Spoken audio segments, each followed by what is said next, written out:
them know that we are the American Indians.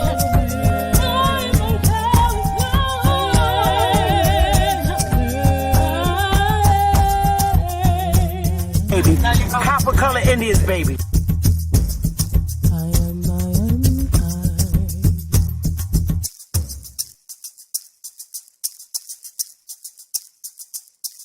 A real Indian, American Indian is me, not from Africa. Remember that. African Americans here, but they recently moved here from places like Kenya, Ethiopia, Zambia, Zimbabwe, and Zaire. But now the brother whose family's lived in this country for generations, occupying space in all the locations, New York, Miami, LA, Detroit, Chicago, even if he's wearing a dashiki and sporting an afro. And if you go to Africa in search of your race, you'll find out quick, you're not an African American. You're just a black American in Africa taking up space. Why you keep trying to attach yourself to a continent where even if you got the chance to go and you went, most people that wouldn't even claim you as one of them, as a purebred daughter or son of them. Your heritage is right here now, no matter what you call yourself or what you say. And a lot of people died to make it that way. There are some...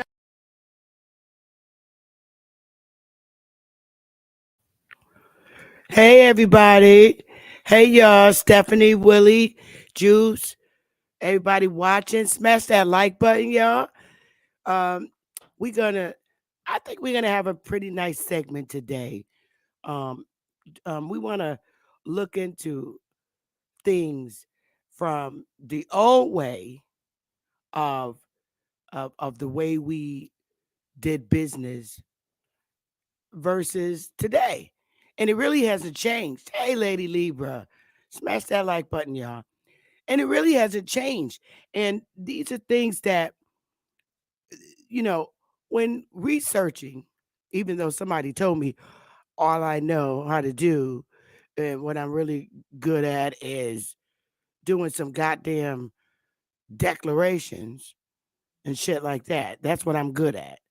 So I take it and I swallow my pride because when people don't know you, they make assumptions. So I guess my ass can't research. With 3 fucking masters, I don't know how you get out of research, out of any universities, without knowing how to research. That's a primary course that you have to take when you're going for your master's. You have to know how to research. Okay. So again, I have 3 masters, and I don't need nobody with 1 or master's degree to tell me what I need. So I'm going to keep that cool. I'm just going to let that stay right there. Okay. So I'm going to tell you personally that I know how to research, and I'm very good at researching. Okay. Now, what I can say is I came into the YouTube community and learned a lot from all the different Aboriginal, American Indian platforms. I learned a lot, took a lot of notes, but what it did was enhanced my education. I like to use that kind of word because it did. It enhanced my education about my history. And a lot of that was through my researching. Okay? So you can enhance your education off of somebody else lecturing to you, but you don't stay there when people teach you. You go out and you look for things and you learn and research. And that's what I do. So much for not being a researcher. And yeah, so I'm going to put that out there. So you will know that I do know how to research, and I do research. And when I come on my YouTube channel, I'm not saying I'm perfect and I'm right and I'm absolute, but everything that I research on, I manifest it, and it helps even more undoctrinate me. So I'm unindoctrinating myself every day from this U.S. history, and I hope it's making an effect on you. I hope that my lectures that I give makes a difference in your common sense thinking, because that's my purpose to for my YouTube channel is to lecture in the way that I know how, using the tools that I know how to use. Okay, so let's put that out here. Now, I'm not taking credit from nobody. Nobody. Everybody gets credit from Sister Bethy, especially when I watch your channels and I get an enhancement and I'm able to go back and look for things myself. Okay. So I just want to put that out there. Okay. I'm not no airhead, know it all. That I am not, because I love to learn. And I do. I love to learn. Learning uh, is just something I've always liked doing. And my professor said, "Geez, are you going to stop going to college? When are you going to stop?" And after my third master's, I said, "Okay, that's enough."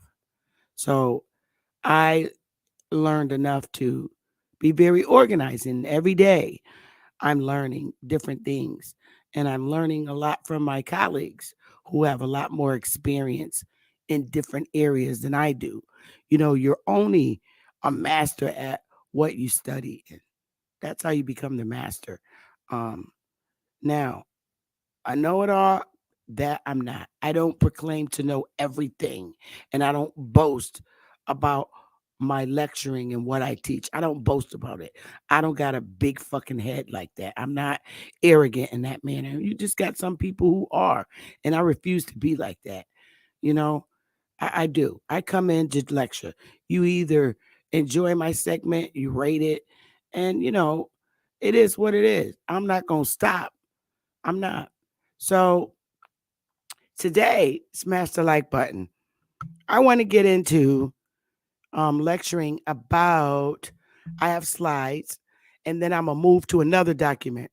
So it's like two in one, and I'm not going to stop. Hey, Huru. Hey. I'm going to put a link out just for Huru if he wants to jump on the piano. I like to have company sometimes when I'm on the piano. And Huru knows how to come on the piano and not interrupt me, because we could talk about shit and correct shit later. But Huru, there's the link. Hi, Dixie. Hi, Dixie. Karima, hi, sweetheart. Making Money 84. Dystopia, how you doing? Kimmer Breton, how you doing? Again, I already said Lady Libra, hey, babes. And Christopher Creer, how you doing? Wow. And Willie, hey, Willie.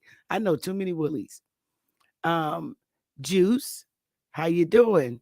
So y'all, let's have some fun today. And today I want to use common sense. We're going to use common sense, and we're going to study pictures. We're going to study pictures because you know that paintings are things that you're supposed to study. Pa- a picture says a lot. And I know, there is a saying, never judge a person by their outer appearance, but you can get into the minds of a painter and come up with assumptions, and you can come up with you know stories, because common sense is probably one of the most important tools that you're gifted with. Some people just ain't. Some people are in, they have it, but then they become in a denial stage. The more you research, the more dirt you find, whether it's good or bad. You find juicy stuff and you find sour stuff. But then you have those writers and editors that are actually honest in their works. And in this particular document, when we get to the second half, the editor of this book at this university stated that he went in and edited a lot of things that he said. And so, which is fine, because in the period that he was writing wasn't in the time that the events occurred. So he did go back and insert modern day words. So he admitted to that. And that's the writer that I have respect for. When you go back and admit that you edited did a lot of major editing to books that you write. Okay, so hey, so let's get into. Let me see. The first part of the slides are going to be about. Oh, I got to get that down. The first part of my slides is going to be about the colonization, um, colonization, and the second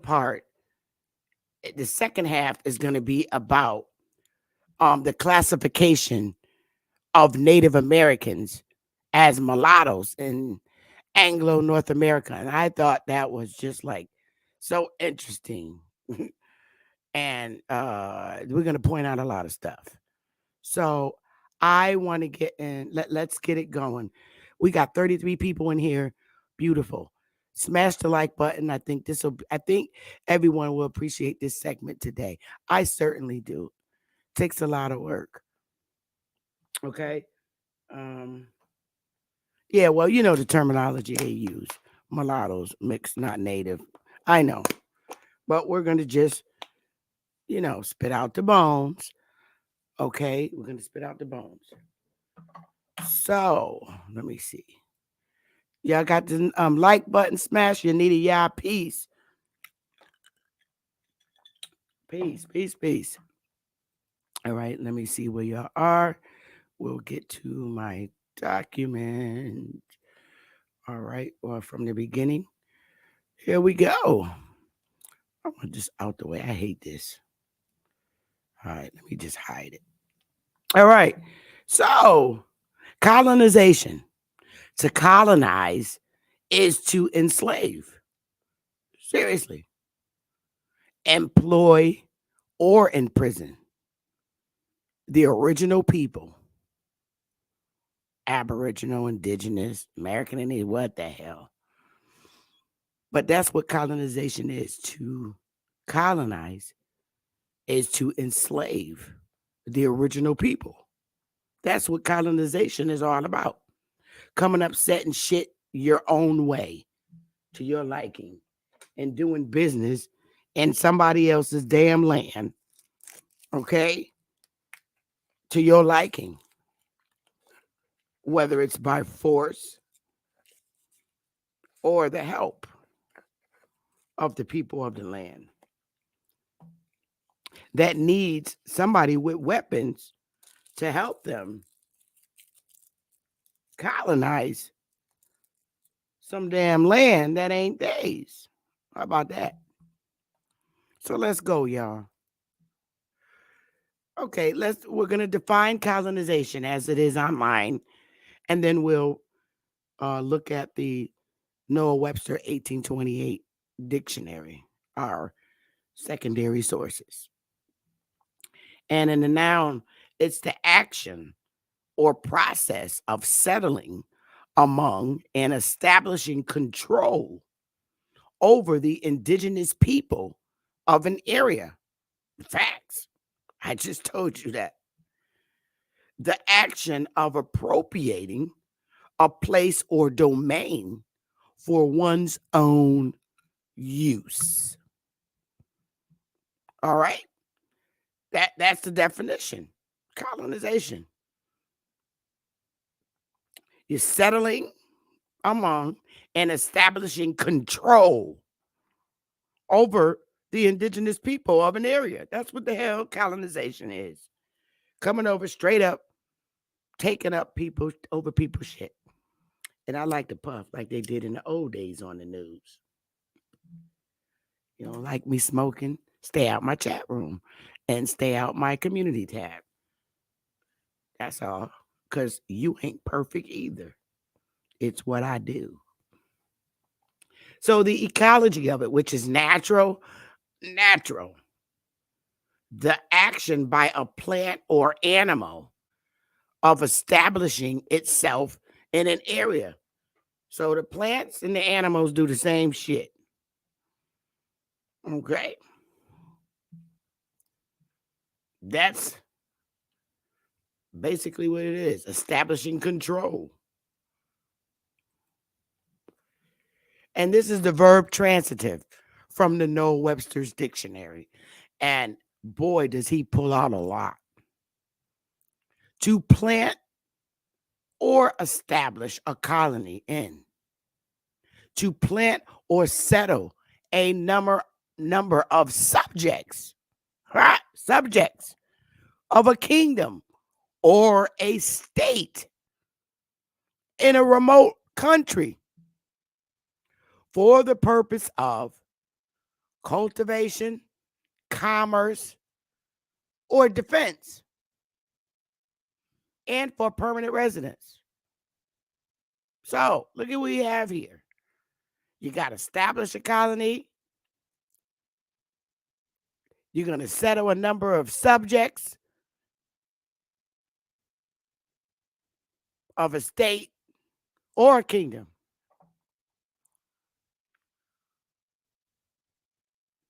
For the purpose of cultivation, cultivating, getting that land set out. Cultivation goes a long way.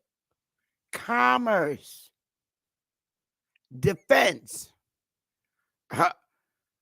You know what that is? Army, commerce, money, cultivation, labor. Labor, money, and a militia. Sound to me. Y'all know what that is. The Greek colonized the south of Italy and France to migrate and settle in as inhabitants. English Puritans colonized New England. Sure did.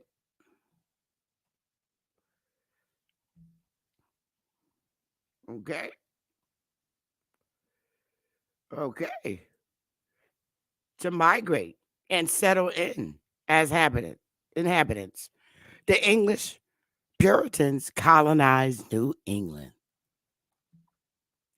Enslave. Enslave. Verb transitive from slave. It's a verb transitive from slave. To reduce to slavery or bondage. To deprive of liberty and subject to the will of a master. Barbarous nations enslaved their prisoners of war. But civilized men, check this out, barbarously and wickedly purchased men to enslave them. Question, y'all. Give me some fire if you think that those that run the corporation is a barbarous nation, or is it a barbarous corporation? Yes, no, or fire, either or.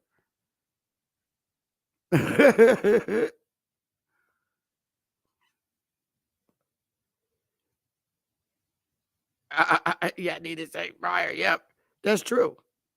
Facts. That's what enslave is, to the will of a master. But remember, a master can be the head of a household. And we're going to talk about that. What these masters did.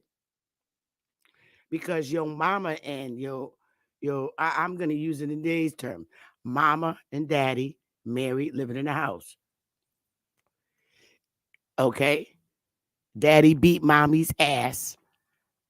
He is horrible. That's the master.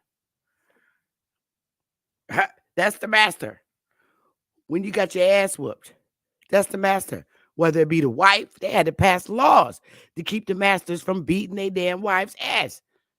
And they had to develop child support for horrible parents. Same shit. Because we had a plantation business. We lived off the land, and the master was our dad's, okay, who was the head of the household. And we looked that up in the dictionary already, so we know what a master is. Okay. To reduce to servitude or subjection. That's what our parents did to us in those days when we were head of our household on our lands. Okay. Men often suffer their passions and appetites to enslave them. They are enslaved to lust, to anger, to intemperance, to avarice. The Aboriginals slash American Indians were reduced to servitude and subjection. You bet your bottom damn dollars they was, because their land was colonized. Facts. Let's go, y'all. Yo, same shit, different time. Immigrants for hire on North County's street corners. Okay? This is modern day slavery. Immigrants for hire on North County street corners. All right? Now, we're looking at this shit today. I'm going to show you this is the same shit as back in the day. Look at this. Let's compare and contrast. All right? The 1800s versus the 2000s. Labor force in America. You got your immigrants standing on the corner. And look at this picture over here on the right, y'all. This is why I said you got to use your common sense. Now, auction and Negro sales. Pay attention to this picture. There's a Negro sitting out in front of this auction and uh Negro sales. Understand this. The sale of people, Negroes and stuff, back in the old days is the same thing as a referral. When you get a job, right? They ask you on the application. Let me stop this for a minute. Look at this picture, y'all. You see it, auction and Negro sales. And then over here, you got Mexicans for labor. All right. When you're selling people, let me come out of this for a minute and stop my share screen.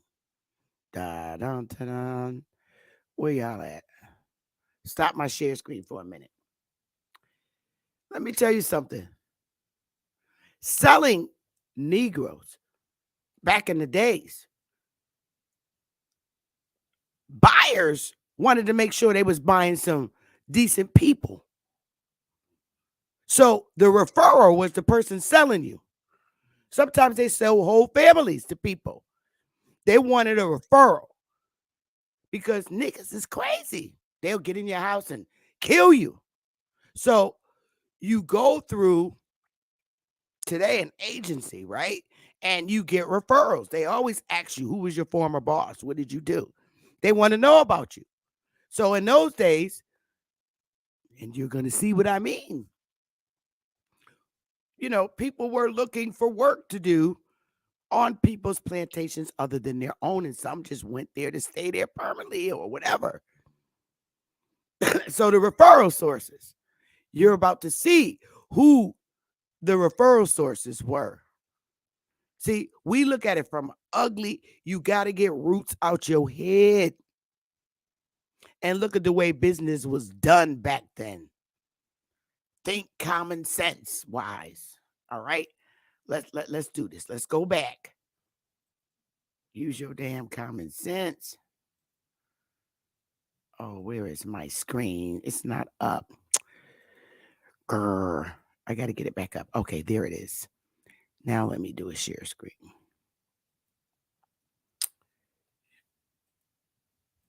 I want you to see exactly what I see. Now, it's the same shit. Referral sources, and you're going to see that later today. That man doesn't look like he want to run away. Look at the Negro sitting down outside. That's just like you coming up to one of your friends saying, "Hey,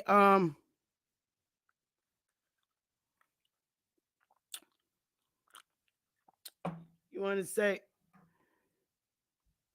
you want to say, not a coincidence. I'm not gonna let you interrupt me, and y'all don't block not a coincidence.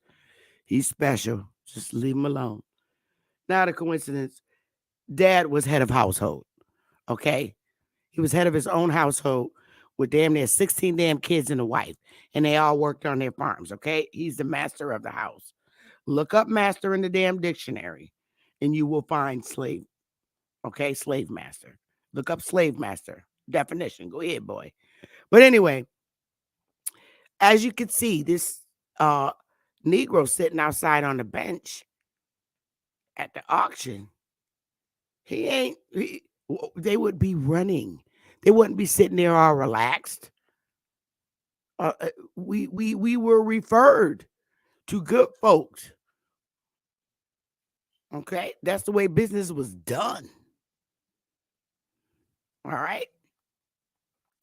So I'm gonna read a little bit, and then we're gonna look at some more stuff so that you can understand what I'm talking about.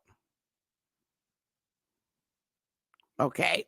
So assimilation, integration, and colonization.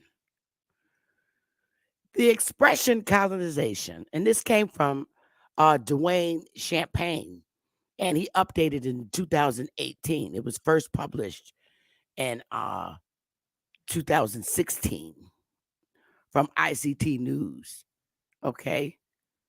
So the expression colonization has gained a great amount of use in recent decades. At earlier times, people debated about assimilation and integration. It is important to understand what colonization, assimilation, and integration are. In the context of indigenous peoples, colonization has come to mean any kind of external control, and it is used as an expression for the subordination of Indian peoples and their rights since early contact with Europeans. In North America, colonization took the task of subordinating indigenous peoples to the political power of Christian European kings. In Spanish colonies, with the appearance of the colonists, the land was immediately considered under the control of the colonizing nations. Indigenous peoples had only the right to land sufficient for their agricultural subsistence. Understand who had land sufficient for their agricultural subsistence. You know the Negro farm owners. Oh, yeah, that's the land they had a right to for their agricultural subsistence. The indigenous people had only the right to land sufficient for their agricultural subsistence. And that's the way we took care of our families on our farmlands. And that was a result after having all the goddamn land in North America. That's the result after colonization because we weren't part of the corporation. We lived on our own lands and we ate from our land. Okay. We had our own goddamn plantations with our own families living on them till we were pushed off, of course. See, this is the shit they like to hide. Let's go.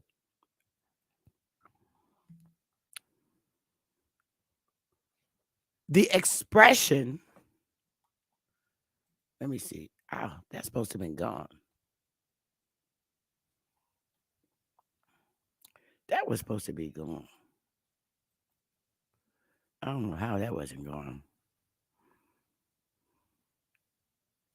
That should have been gone. Okay, now here we go.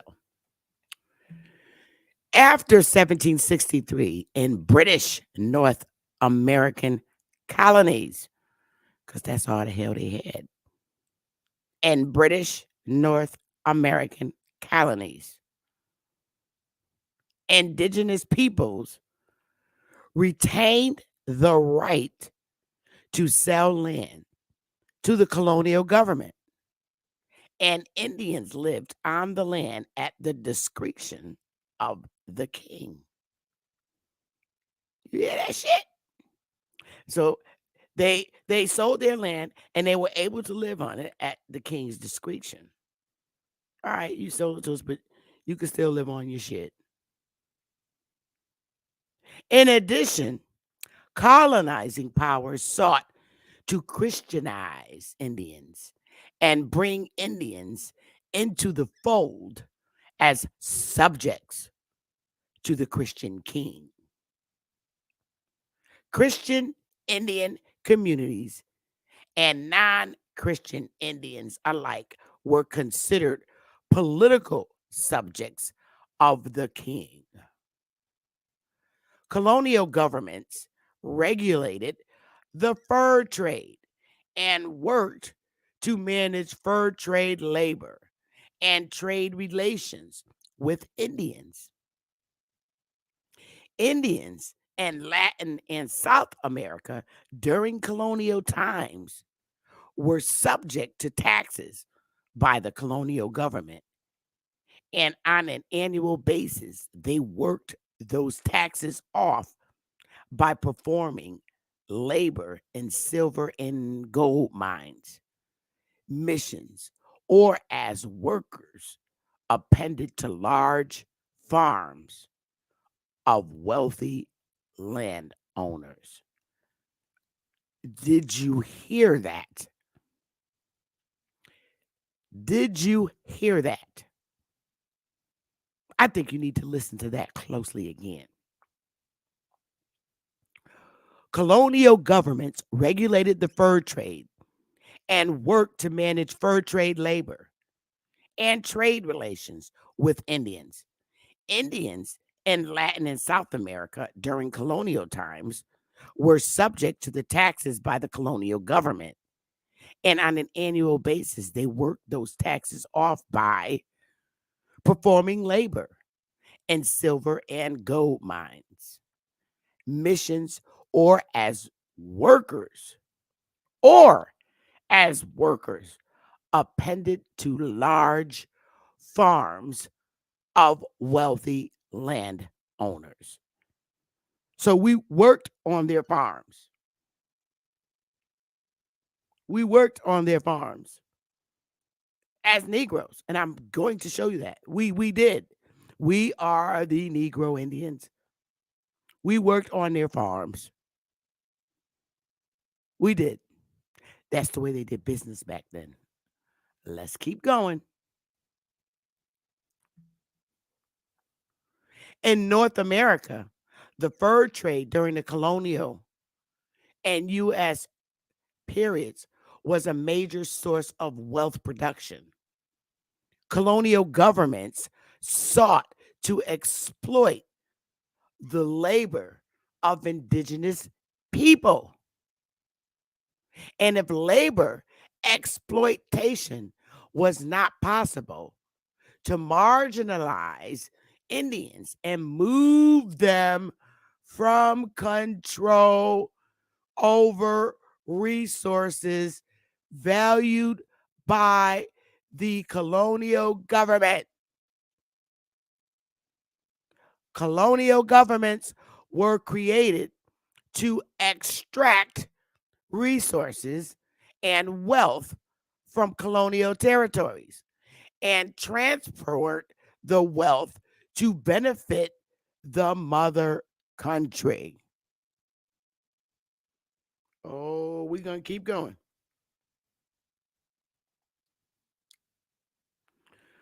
Assimilation and integration are expressions that are used in the post-colonial period. We're talking North America, not South America right now. In those, we were talking North America. Okay,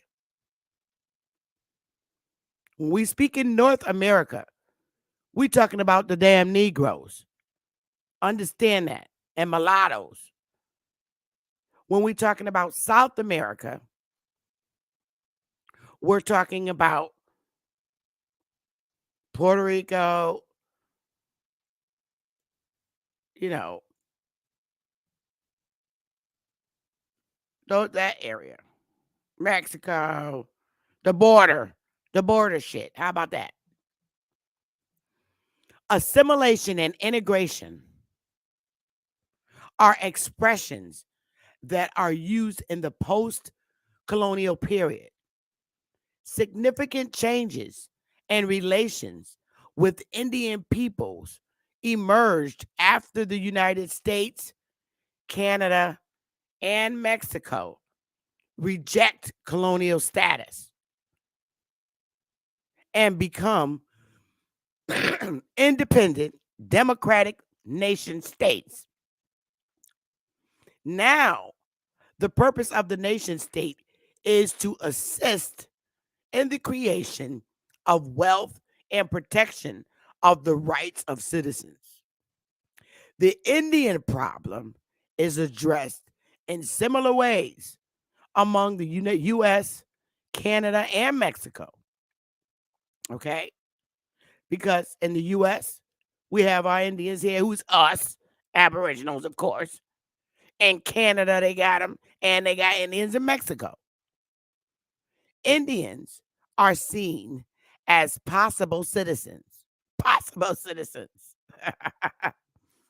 In the long run, the policies of the nation states was to turn Indians into citizens and invite them as individuals to join the new post-colonial economies and governments of Mexico, the United States, and Canada. So what they're telling you is exactly what they did. Yes, it is, Bobby. Negro is a Spanish word, black, because blanco means white. So, again, Indians are seen when they come to colonize us, they got the future plan in their heads about how they're going to colonize our land masses, North, Central, and South America. Their vision of us is to be seen as possible citizens in their corporations. In the long run, the policies of the nation states was to turn Indians into citizens, and that's exactly what the fuck they did. Excuse my French. Ooh. And invite them as individuals, not as tribes. No, let them come in as tribes. Let them come in as individuals. Don't come no. Come in as individuals. So if you a Cherokee, a Chickamauga, look, come in as an individual to join the new post-colonial economies and governments of Mexico, the United States, and Canada. Come in as individual citizens, y'all. Because we taking your goddamn land anyway, so it don't matter. Come on in, be a citizen. Yo, fire, please. Ha ha. Facts, Michael. Let's go, y'all.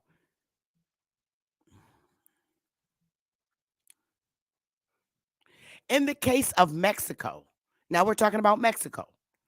We're not talking about North America. We're talking South America. We're talking about Mexico. In the case of Mexico, Indians are granted rights of citizens. So the Spanish, oh yeah, we're gonna, in the United States, in Mexico, Indians are granted rights of citizens, but not rights as indigenous peoples. How about that shit? Think about that.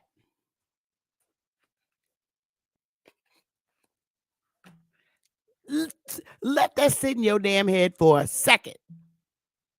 In the case of Mexico, Indians are granted rights as citizens, but not rights as indigenous people.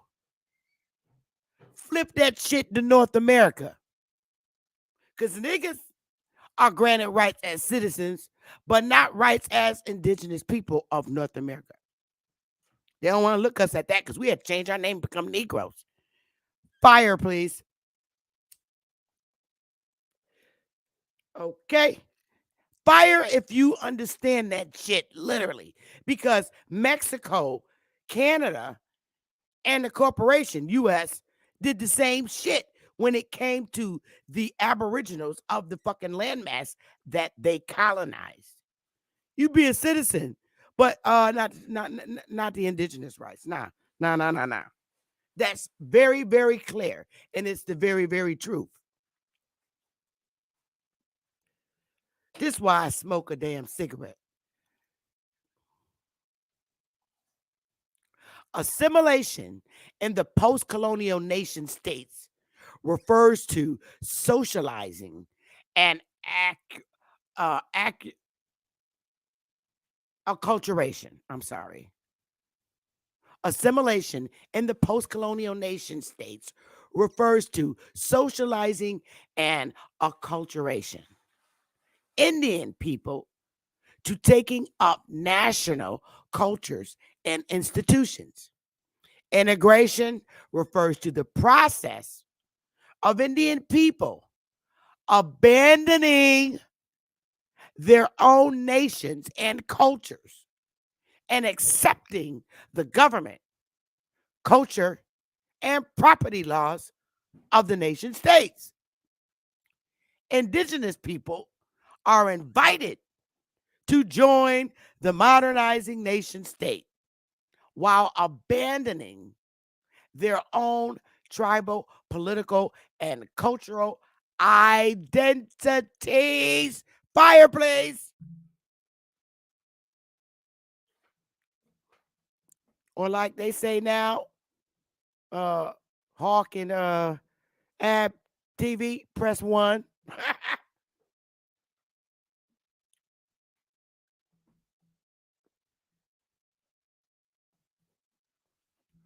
There you go. Indigenous people are invited to join the modernizing nation state while abandoning their own tribal, political, and cultural identities. Nope, you could be a nigga, but you ain't being no Choctaw. Oh, you could be a nigga, Negro, but you can't be no Chickasaw. Nope, you could be a nigga, but you can't be no Chickamauga. You could be a nigga, but you can't be nothing that you used to be. Give up your cultural shit. Look, everybody listen to that shit except the niggas in the hood. Tell that shit to Big Meat. He ain't giving up his nigga hood culture. Throw up some fire for Big Meat. That nigga said I'm staying hood. Oh, that's a smack. That if that does not wake you up about our identity as a people, because excuse me, they came up with 8 names for y'all niggas. You better pick one. Cause you ain't coming here with your cultural identity. Cause your ass gonna pay taxes. Yo, that's clear. Let me just underline this. Cause y'all know my segments become my YouTube newspaper. That needs to be underlined. And I think I'll make it a pretty blue. No, I'm gonna leave it green. Wow. You're invited to join the modernizing nation state while abandoning their own tribal, political, and cultural identities. Damn. Now, in Mexico, a majority of the people who are participants in the national government, economy, and culture are also descendants of indigenous nation. Now, here we go. You coming in the United States, your ass gonna be a mestizo. So they went, Mexicans went from being who they really are to being mestizos. And here we go. The mestizo citizens of Mexico have accepted the assimilation and integration path and reject indigenous identities and culture. Yeah, pretty much we did too. We came in as niggas. Yo, you can't make this shit up. The truth comes out. Many indigenous peoples in United States, Mexico, and Canada continue to choose to uphold significant aspects of indigenous life, true, including self-government, control over land, and cultural views. In the US, Mexico, and Canada, indigenous people accept national citizenship, but many also choose to live within and support tribal nations and communities. Indigenous people make choices, but their identities, wait a minute, indigenous people make choices about their identities. And as a result, live in multiple tribal and national contexts, which are not fully captured by the expressions of assimilation, integration, and colonization.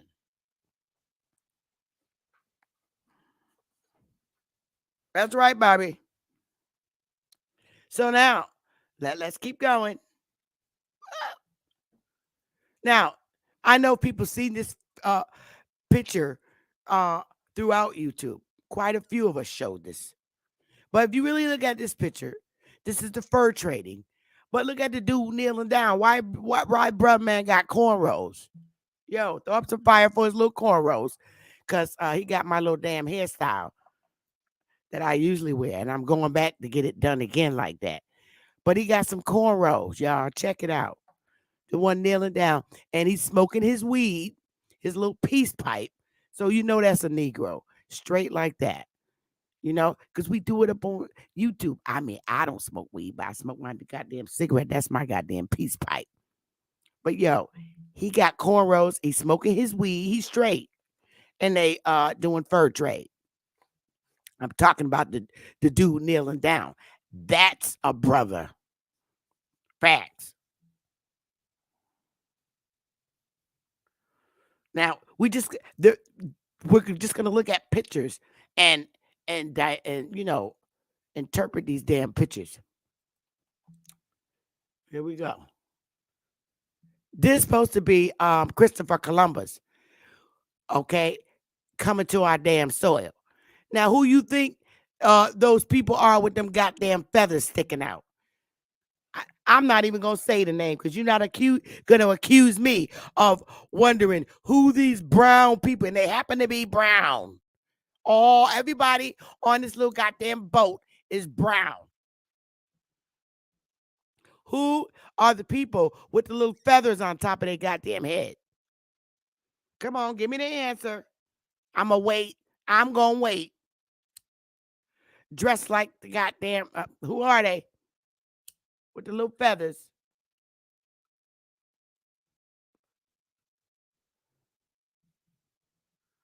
Hey, who? Y'all who? I'm not gonna go until y'all tell me who them goddamn people with them damn feathers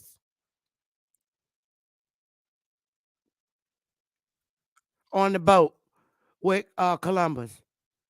And this time they got Columbus as a brown man, a little brown Puerto Rican. Come on. Who are the people accompanied by Christophus from Spain? Who are these people with the there you go, Huru. You know it too. He showed them the way. I wasn't gonna say it because I don't want y'all blaming me. I'm just saying. Got your ass up there with Christopher Columbus ass. Them damn feathers. Yep. Oh, we just looking at pictures and then we're gonna go into our second one. Here we go. And y'all seen this statue of now he changed. He's not a brown guy. But down on the floor it says kill the colonizers. It's a hot mess. Somebody went and spray painted that shit. His sculpture says kill the colonizer. Ah, here we go. I ain't do this. These are not my paintings. And here his ass go again. Now, look, I'm gonna read this. These people are brown people on this little land boat. The tradition of conquest, colonization, and enslavement continued in the Islamic world as the power of Rome splintered and crumbled in both the East and West. The Barbary coast of North Africa under Muslim rule became a mecca for the slave trade as African tribes sold captured combatants to the Islamic traders, who then exported them around the Mediterranean. In fact, the African slave trade conducted by Islamic traders first exposed Europe to the idea through the Muslim invasions in the Iberian Peninsula. Now, who these brown people on this damn boat? I'm just not. I'm just gonna say. You know they said about the Berber. Uh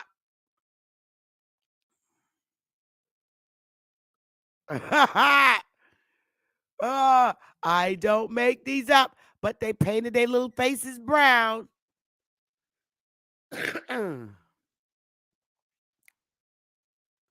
And y'all, I'm not going to I'm just going to put this shit out here. This is in a Russian museum. And I wrote enough said. These are white people in 1844. I'm fucking done. Yo.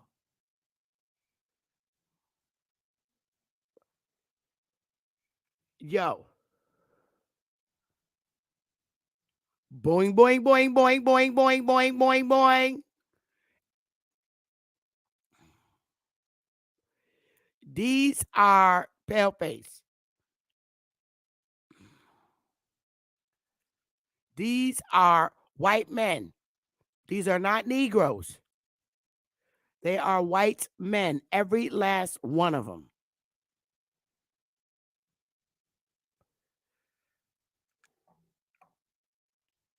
Facts.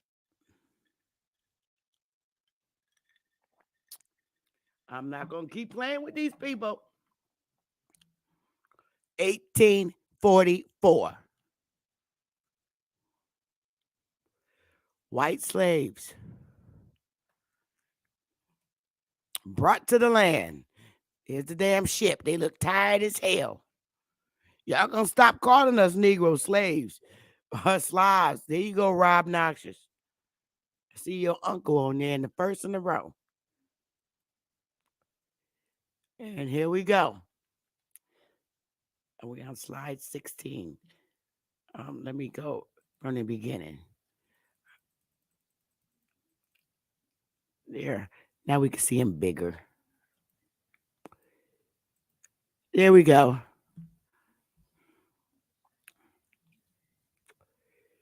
I'm not going to play with these people. There you go. These are white men. This sits in the museum, in a Russian museum. And like I said, enough said. You're going to stop calling my ancestors the slaves of the Americas.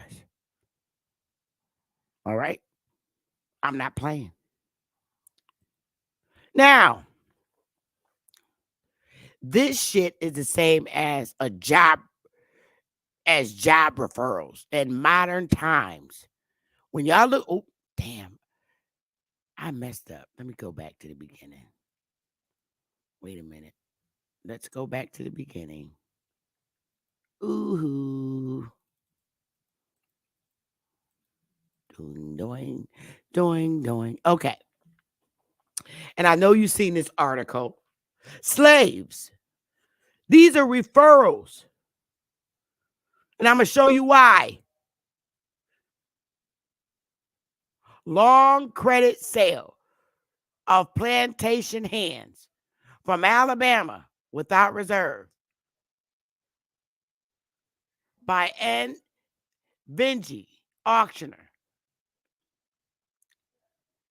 Banks, Area Passage and corner of Conti Street and Exchange Alley, Thursday, March 25th, 1858, at 12 o'clock, will be sold in the rotunda of the St. Louis Hotel.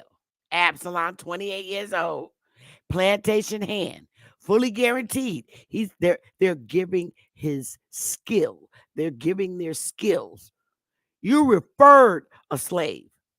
See, y'all gotta think and understand. Absalom is being referred for a job. Ned is age 45. He got plantation hands, fully guaranteed. Tom, age about 46 years old. Plantation hand, fully guaranteed, except having a defect in the right knee. And it goes down. It just keeps giving their skills. It's giving their skills. That's the way business was conducted. That's why I showed you that man sitting out on the chair, chilling. They waiting for jobs. And the way you were referred was by someone of credibility to refer you. Because these white people that was coming over here, and when they got their large plantations and stuff, they wasn't just taking anybody in to work for them. It's just the same today. Just the same as today.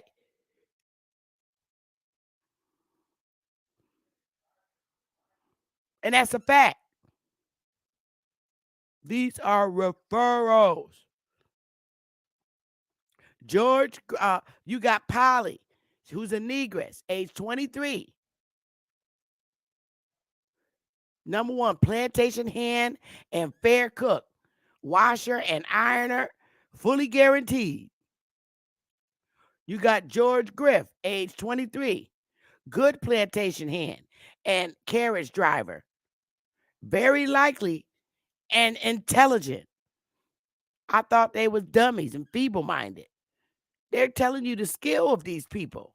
Martha, his wife, age about 30 years old. She's a good cook, washer, and ironer with her 4 children.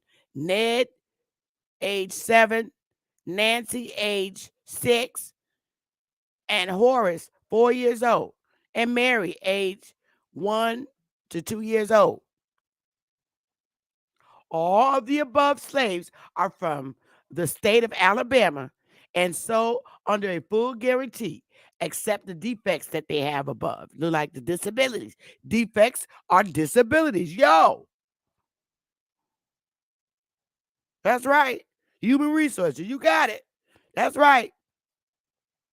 Also, at the same time and place, the following list of acclimated slaves. Dan, black, age about 23 years, a good Cooper, acclimated. Lewis, about 35 years old, general laborer. He's a general laborer and accustomed to work in a brickyard. Furman, he's about 30, 40 years old. He's a general laborer and accustomed to work in a brickyard. Mary, she's about 27 years old, a good house servant and child's nurse. So she can nurse your child. She's a number one washer and ironer, having absented herself once from her former owner. Jim, black, aged about 26, a general laborer, and good subject. It's a good subject. All the above slaves are fully guaranteed against the vices and diseases prescribed by law, except the defects made known. For terms, this got terms, terms, terms. 9 months for approved city acceptance, bearing 6% interest. Yo, fire, please. Shit is very real. It's the same. Today is job referrals.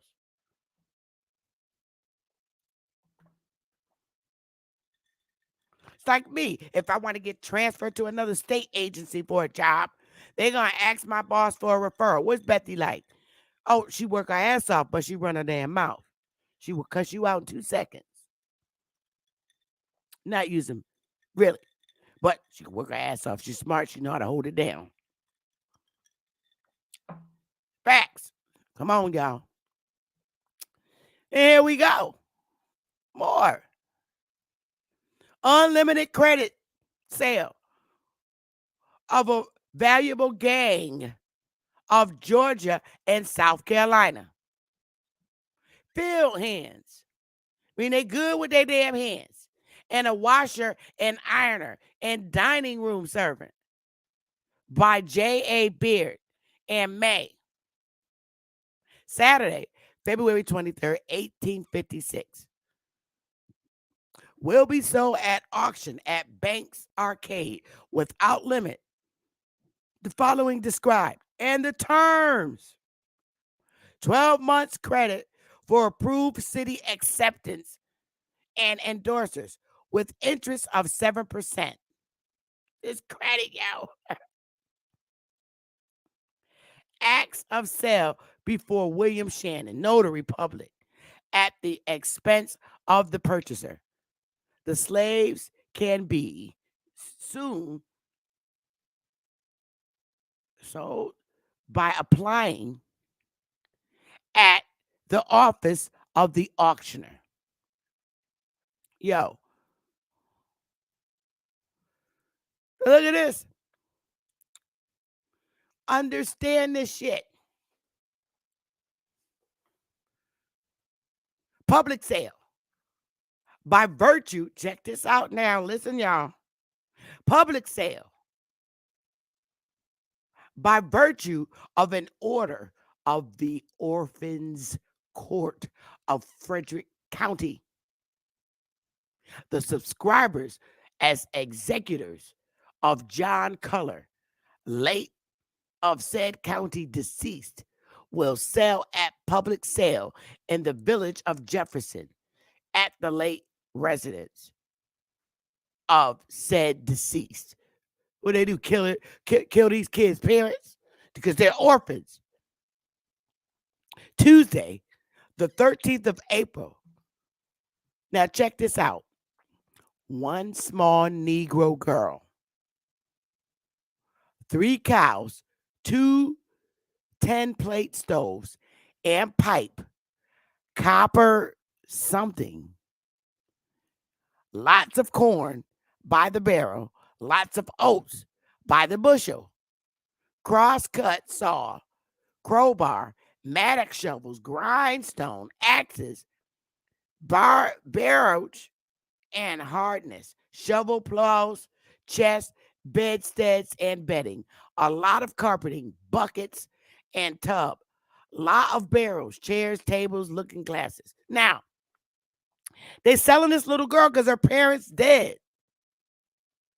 And all the shit that comes with it that her dying parents left. So you know this was a Negro shit. She was a little orphan. A little Negro girl. Yo, fire.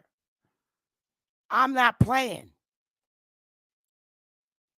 a few bushels of potatoes, a one wheelbarrow, a lot of tools, hose, a pair of steel yards, lots of pots, a lot of bacon and lard, soap, one kitchen cupboard, plates, dishes, a number of books, and many other articles too.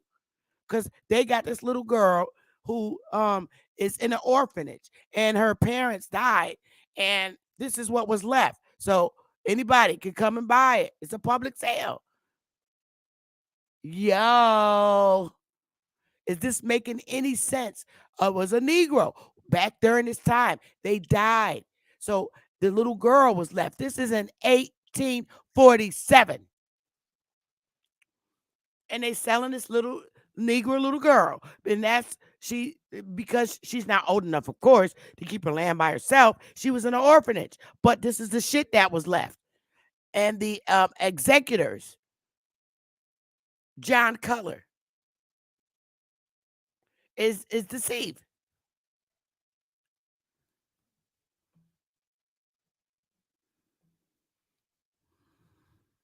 Yo, some real shit. They're the executors for this little girl. Somebody take the little girl, her parents dead, and everything in the house, all this stuff. You get all this stuff. And somebody take her. She's in an orphanage. If you understand this shit, give me fire. You got to understand this. And you have to stop listening to people and finding stuff out yourself. You do. Don't let nobody put a damn story in your head. 1840s. Our parents died. Facts, Michael.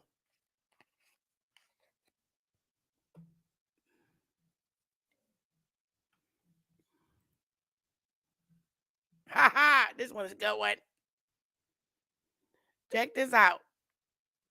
Slave sisters who ran away from Washington's silversmith. This is George Washington. Now, I'm going to read the article. A reward. They were given a reward, $250 reward. Ran away from the subscriber. 3 Negro girls. And this happened in D.C. Maria Johnson, them goddamn Johnsons. Susan Johnson, get your ass, age about 20 years old.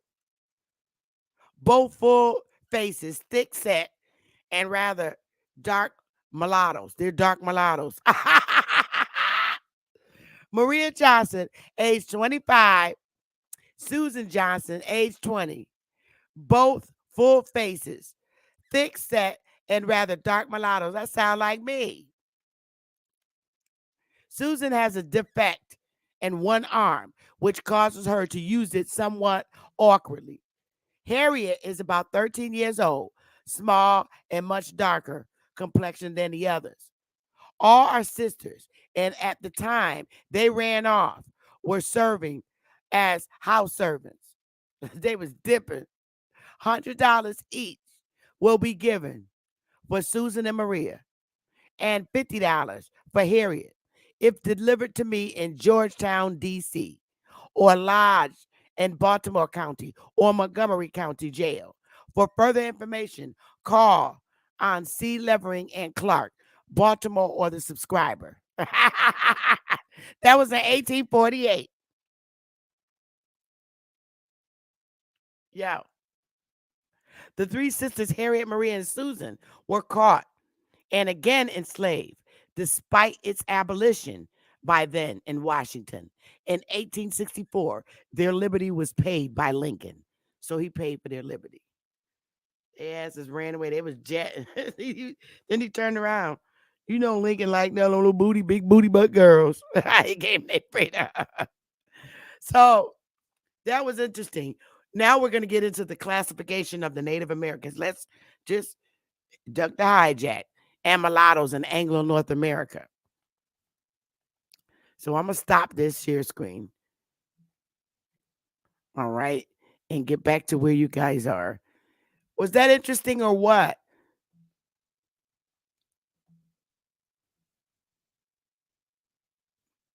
No, their mother, yeah, their mother was Slavic. They were slaves. But The three girls, they were Negroes. And the little girl, she was a Negro. And her family had a lot of shit. They had you seen all the stuff they named that they left when they died. And that came with the little girl.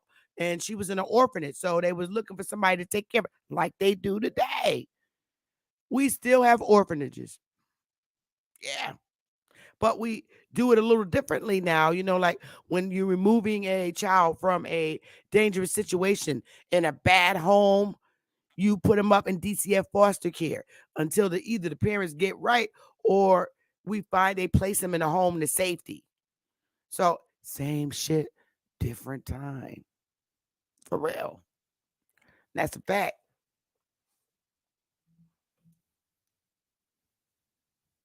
Yeah. I know some people uh, whose parents own homes, right? And their children, they go to jail and they put people in their house to care for them until the parent get out of jail.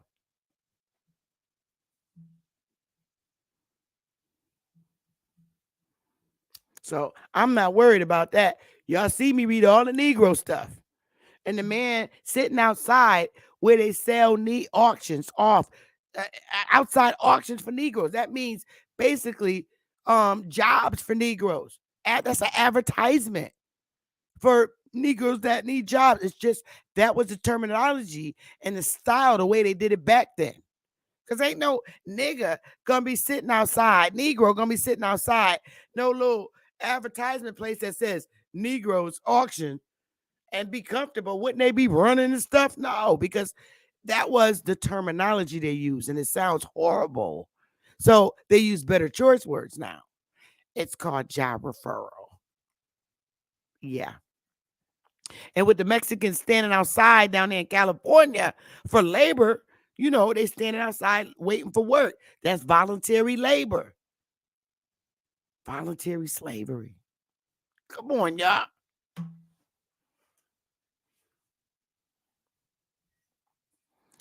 Some facts. For real. Hey, I'm going to put the link in the chat and then go into the next lesson. Smash that like button, y'all. I would really like, before I move on to the next segment, I would really like to hear your words. Let me put the link in the chat of what you think about that. I can't know what's in your head unless you come up and tell me. So I'll give it a few minutes, you guys. Pop up and let me know what you think about that, or did you learn something from it? Do you understand? I'll play a little something until you get up here, like I usually do, and I want to hear your feedback.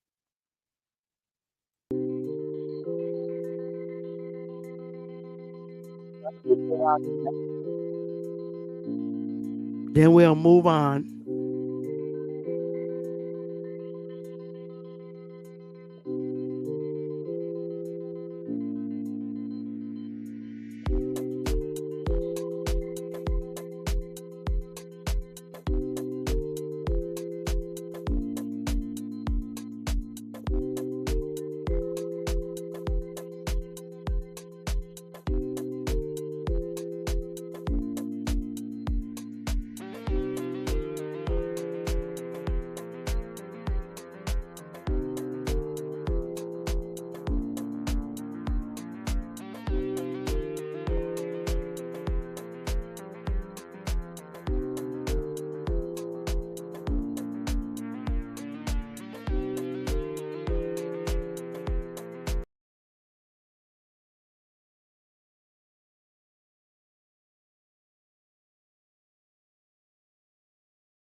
All right, so here we go.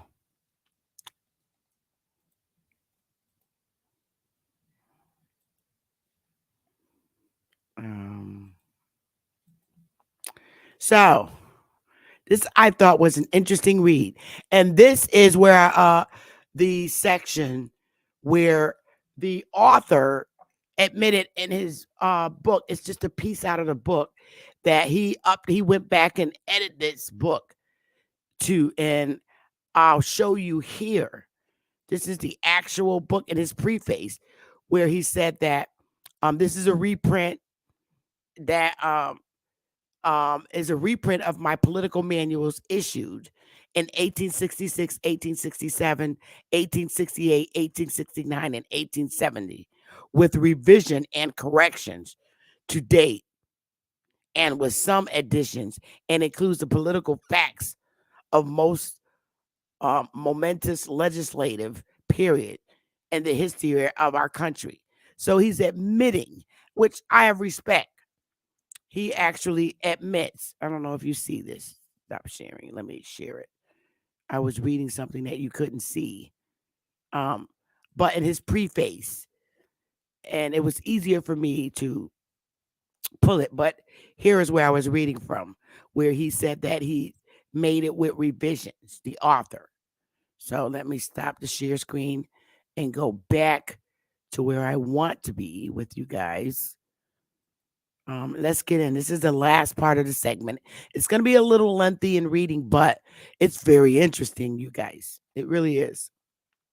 So, we're talking about in his book and the classification of Native Americans as mulattoes in Anglo North America.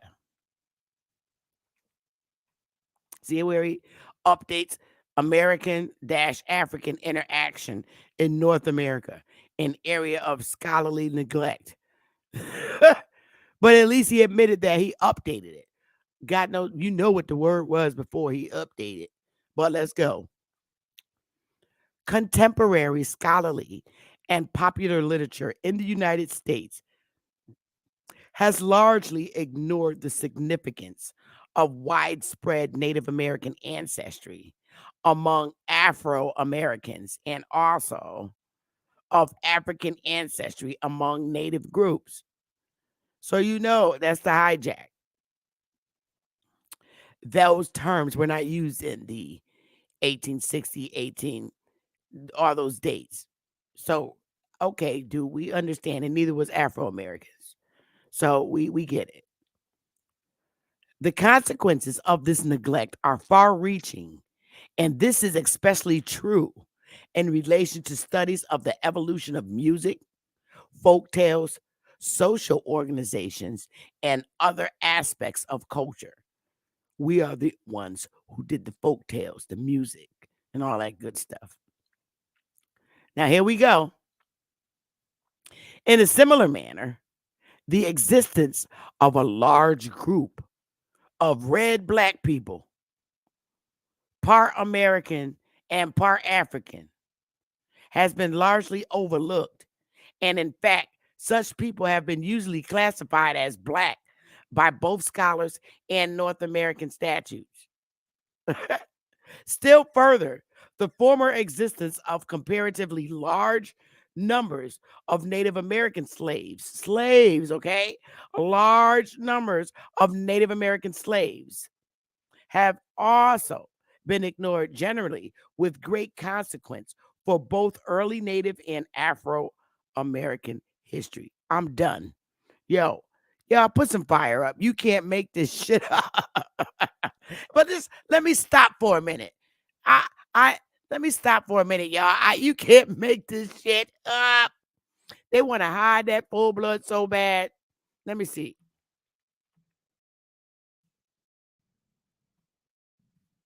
When you look up um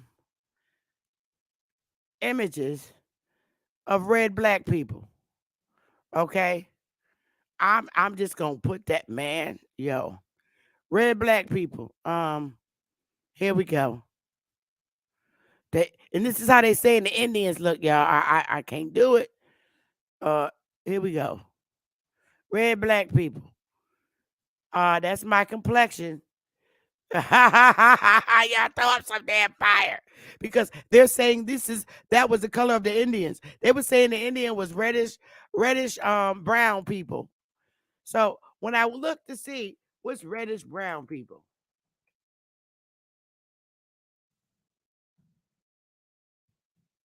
let me see. Up there it is. Reddish brown people. Okay, here we go. Cause you're damn right. I'm reddish brown. Oh, let me stop the share screen. I am reddish brown. Yes, sir. But we're gonna get there. It's gonna be some reading, quite a bit of reading. So y'all just bear with me and listen, okay? So here we go. Hi, Ali Boomer. I got a lot of reading. So I don't know if you want to patiently sit there while I'm reading. You absolutely are, Miss Copper Colored Goddess. But all I was just sharing with you, if you weren't aware, because I threw myself off a bit. Are you familiar with the Killers of Flower Moon? And the movie is already a trailer to drop 2023 with N- Robert De Niro. no, I haven't seen it. No, I I'm have saying, not. were you aware of that story? Because you're laying, especially that orphan child you talked Oh, about, you're laying oh, out the exact situation. And this is the Osage murders out of Oklahoma. wow. Have you never I heard can of that? imagine. No, but I'm gonna look into it. I did get your text, but I'm live, so I This will look child at it. was the wealthiest person in America Hmm. and was made a ward of the state that we know to be Oklahoma today. Yep, And she you was talking about referred Sarah to Rector, right? she was referred to as the flower moon. And believe this or not, this is the jump off point of J. Edgar Hoover's career. Wow, So that I just wow. wanted to let you know that's why I sent you that. Well, And I'm I gonna yield. look at when is it gonna drop, Alibama? The trailer is there. I sent you the trailer. There's the Okay, book as well, which is I think David Garfield or David Garrett or whatever. Those are the three things that I sent you because it okay. was so moving what you were talking about. Not that you need backup from the peanut gallery and the Amen corner over here, You but I silly. just, well, no, I just wanted you to know most people are not aware of the Osage Nation Mm-mm. or I wasn't about either. how she was confiscated, and they found oil under the tracts of land, like the examples you put out with that orphan. And this is Yeah. not Annie. Remember the stupid movie? This Oh is my not goodness. a Little orphan narrative. Annie. This Yeah. is not Moorish, beliefs, etc. And like I said, the underscore, the final point before I yield, J. Edgar Hoover was sent to investigate, and you know how they don't investigate the crimes committed against the American Aborigine. And I yield. Of course not, Alibama. But let's read this interesting stuff. And then this is going to be the end of it, y'all. But it's going to be a lot of reading. But I want to read this. So we left off with us, we're the folk tellers. Our grannies told us about the folk tales. And we left off with the red black people, part American and part African. I'm done. That terminology wasn't used in those days. Somebody else came up. Who is that? I can't see. Oh, that's Big Dog. Okay, I'll get back. Let me get back to where I was. All right. So, um, okay, in a similar manner, the existence of a large group of red black people, damn, part American and part African, have been largely overlooked. And in fact, such people have been usually classified as black by both scholars and North American statutes. Still further, the former existence of comparatively large numbers of Native American slaves has also been ignored generally, with great consequence for both early Native and Afro American history. I'm done.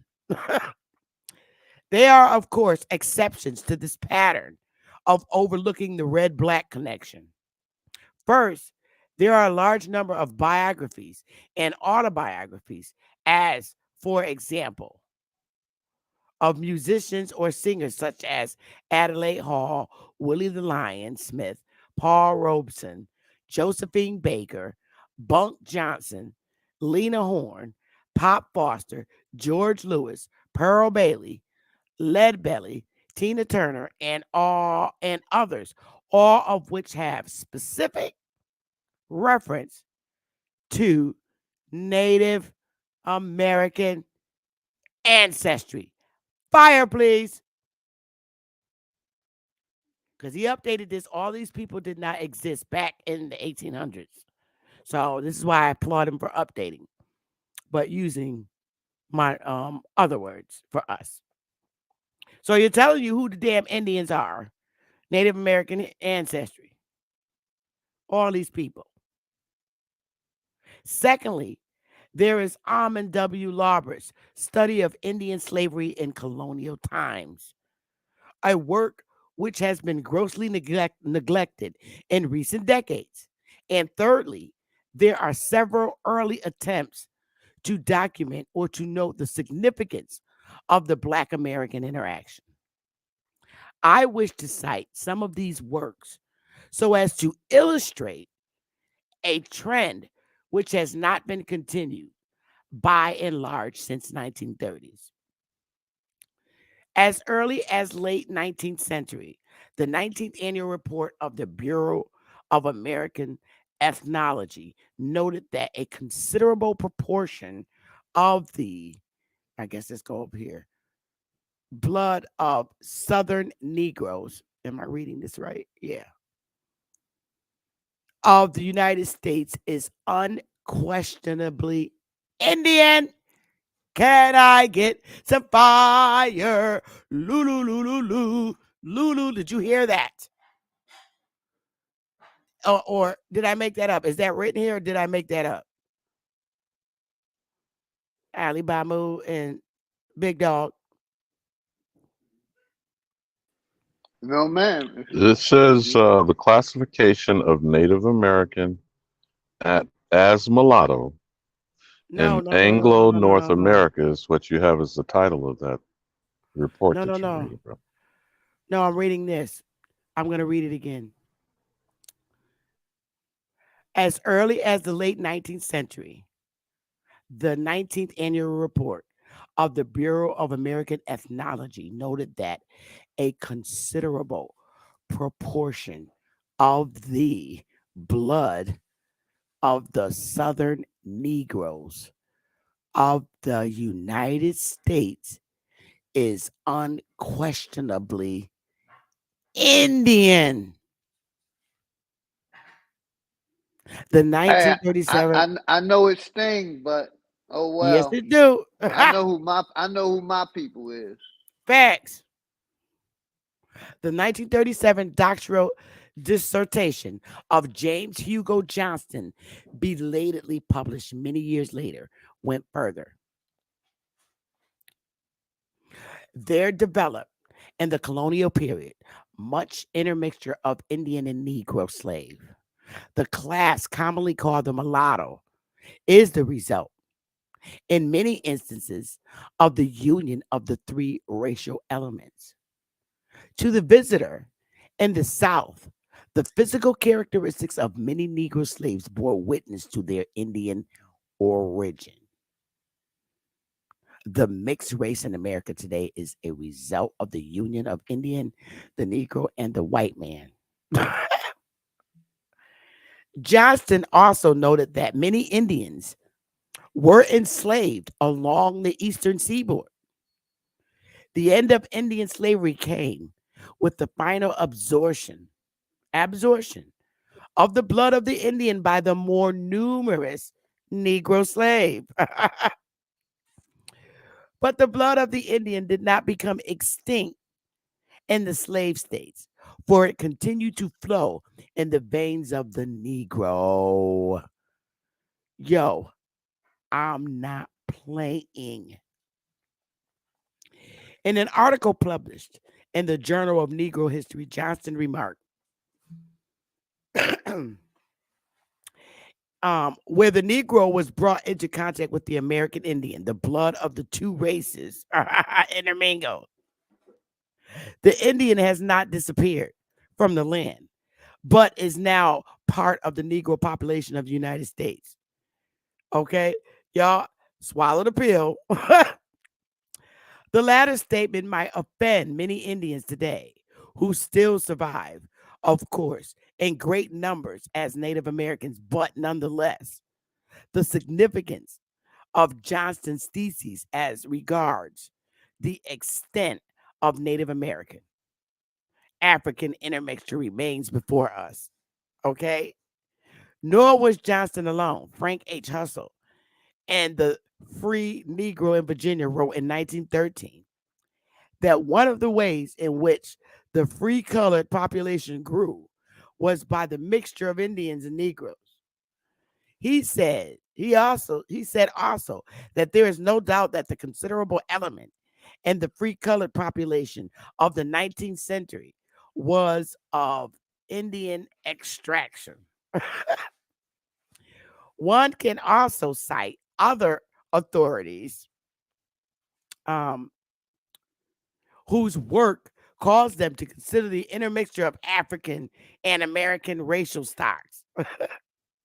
Helen T. Catterall, in her work on slavery in Virginia, noted that we have known that the first slaves were Indians, not Negroes, and that the enslavement of Americans continued for many years. In 1903, a historian of New Jersey noted that unions between Indians and Negroes were so commonly frequent, indeed, as to have left permanent impress upon many families of Negroes of present day. Reuter organized that African American mixture had taken place with slavery and said the Indian slaves were gradually absorbed into the black population. Get your goddamn laugh off. Seriously. Also, during the 1920s and 30s, the Journal of Negro History frequently featured articles on black native relations in Massachusetts, on Paul Cuffey, and American African mixed blood. See, they didn't use these terms back then. And on other examples of red black interaction, I'm done. With anthropology, a few scholars, such as Ashley Montague, have recognized the significance of African American context. These terms were not used. But here we go. Just spit out the bones, y'all. With the discovery of the New World, intermixture between the Negroes and the indigenes of the West Indies, okay, almost at once, it must be supposed that these Negroes from different parts of Africa were already very thoroughly mixed among themselves and with the Indians of the islands and of the mainland of Brazil. By the time most of them reached North America, the mingling of Negroes and Indians, of course, occurred first in the West Indies. Yo, get your damn laugh on. Get it on. Queen Mother, Yes. there's a misperception. That's not your intention, but let me point out something that is very disturbing to me about when we read these documentation. Remember, we're reading them from a white supremacist first.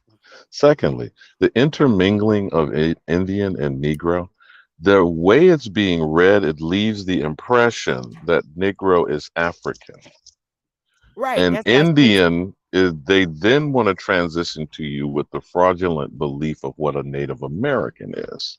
Right. And that's what causes confusion for people when they're trying. First of all, you're trying to read a historical document, and then you're trying to project contemporary perspectives onto something without thinking about the context of the time and the manner and the behavior of the people in question. Then the Fact. final thing I want to point out is a misperception. These discussions are about a small dynamic of a percentage of the population. Now, I'll point it out this way and I'll yield on this. When they claimed of the first census in 1790, of about 3.9 million persons were counted. Then, by the end of slavery and supposed Reconstruction in 1865, close to that number, or about 4 million alleged slaves, were emancipated. But no one seems to think about the fact that we existed outside of the dynamic of what's being discussed. You get what I'm saying, Queen Mother? Mm-hmm. Yep. So there's absolutely no consideration of what the number of people and the populations of what we call tribes or nations that did not fall under any of this crap. And Facts. I yield.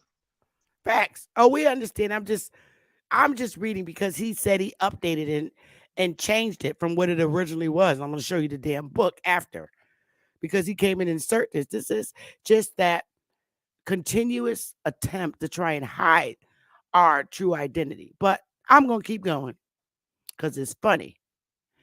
It is significant that Montagu recognized that many of the slaves coming not directly from Africa, but from the Caribbean might have had American ancestry. So now they ain't come from Africa, they come from the damn Caribbean. Yo, make up your damn. You know what? I'm going to keep going. Thus, it may be seen that not only was there much mixture between different varieties of Negroes in the island, oh, different varieties now, but also complete mixture with the indigenous Indians and sometimes with Indians who were not indigenous to these islands.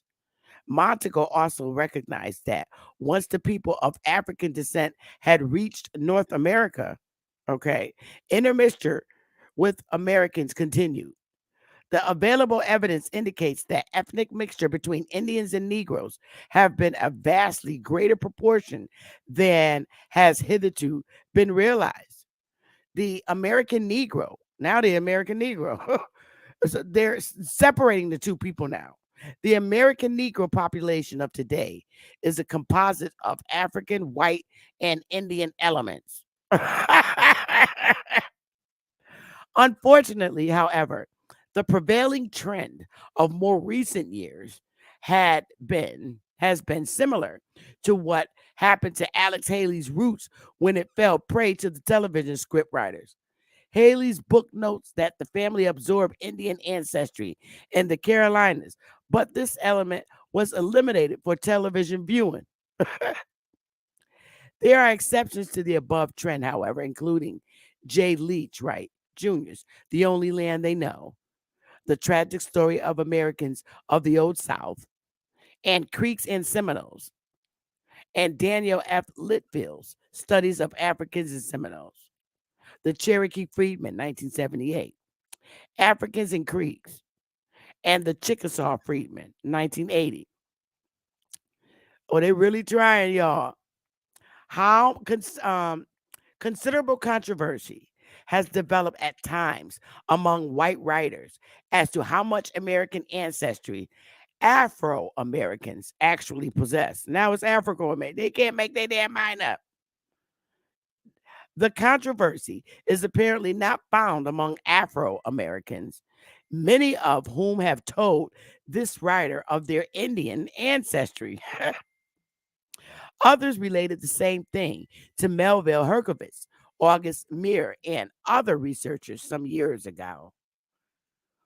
One of the basic problems is to actually go back to the empirical evidence, the historical record, to document the extent of African American interaction and mixture.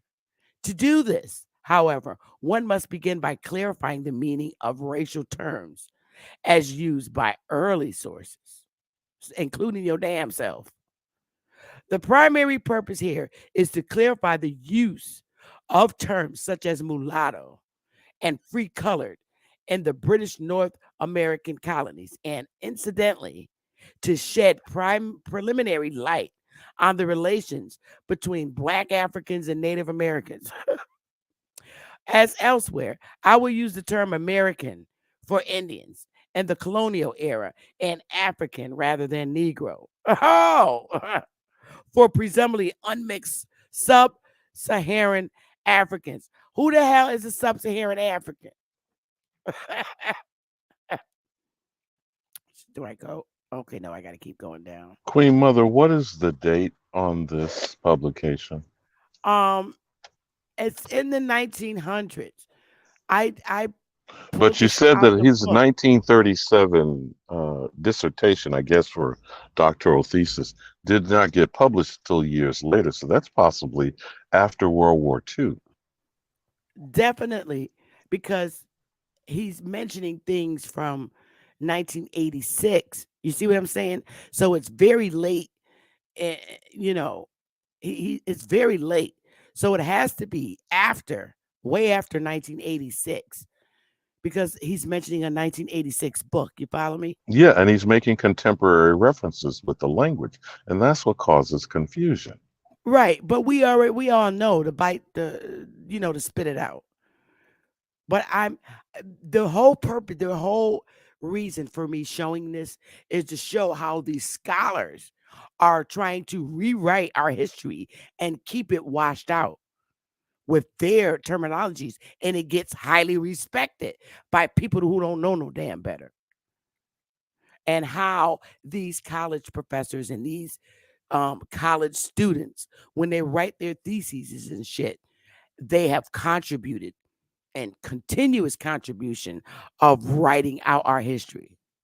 Now, see, I can come back and write a thesis or a book and write it, and because I am a scholar, or with my degree, we can write books and fix all this shit.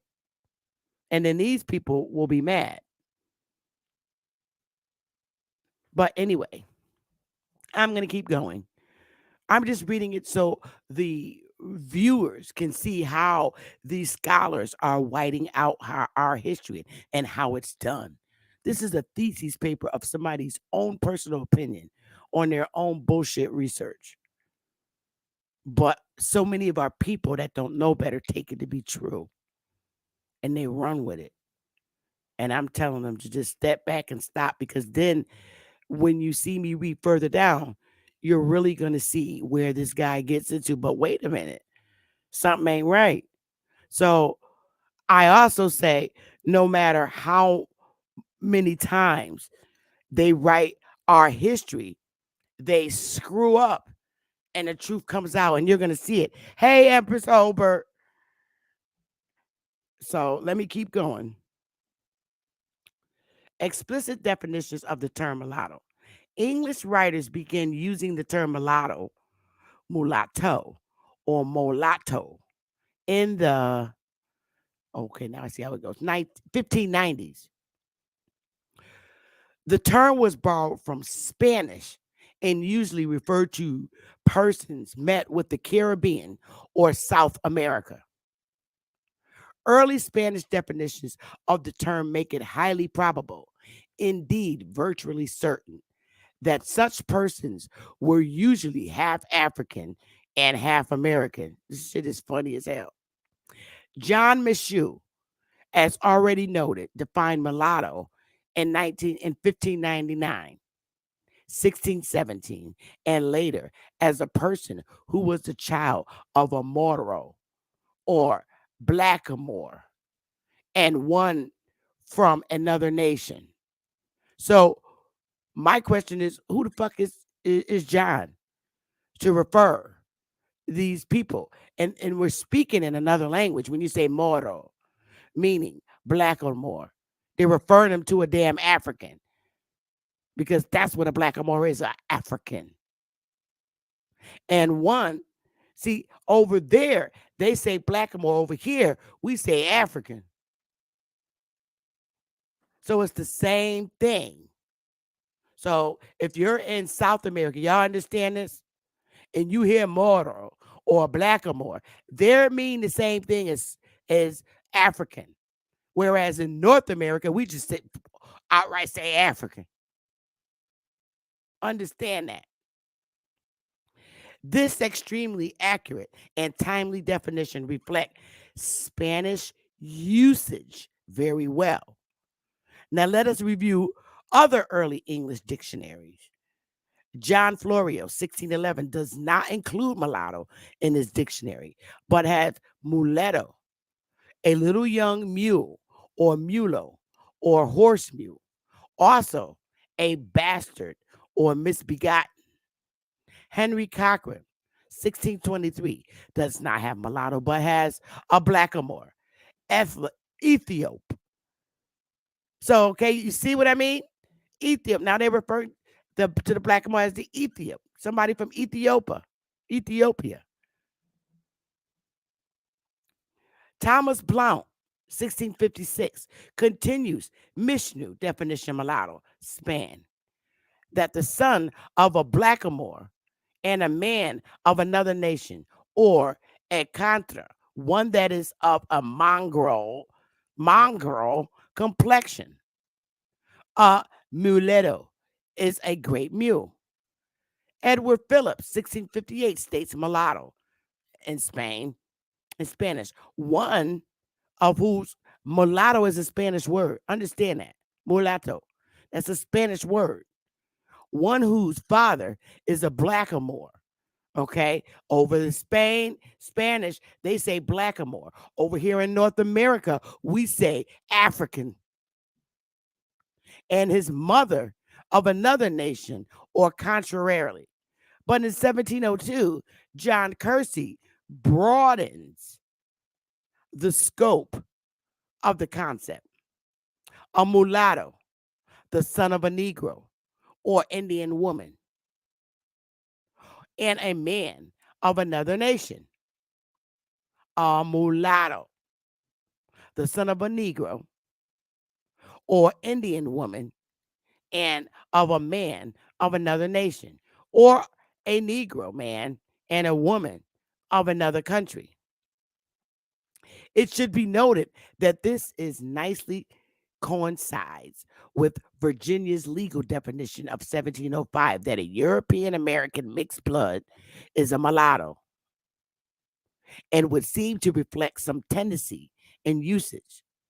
We may also note that the Negro replaces blackamoor in the dictionary, although the 1708 Kersey usage is somewhat different. Mulatto, one whose father is blackamoor, and his mother of another nation, whose mother is a Negro, and his father of another country. So, just like I also want to bring your attention, just like in Peru, that Amaru, that means like black. It means black, and when you're speaking in Peru.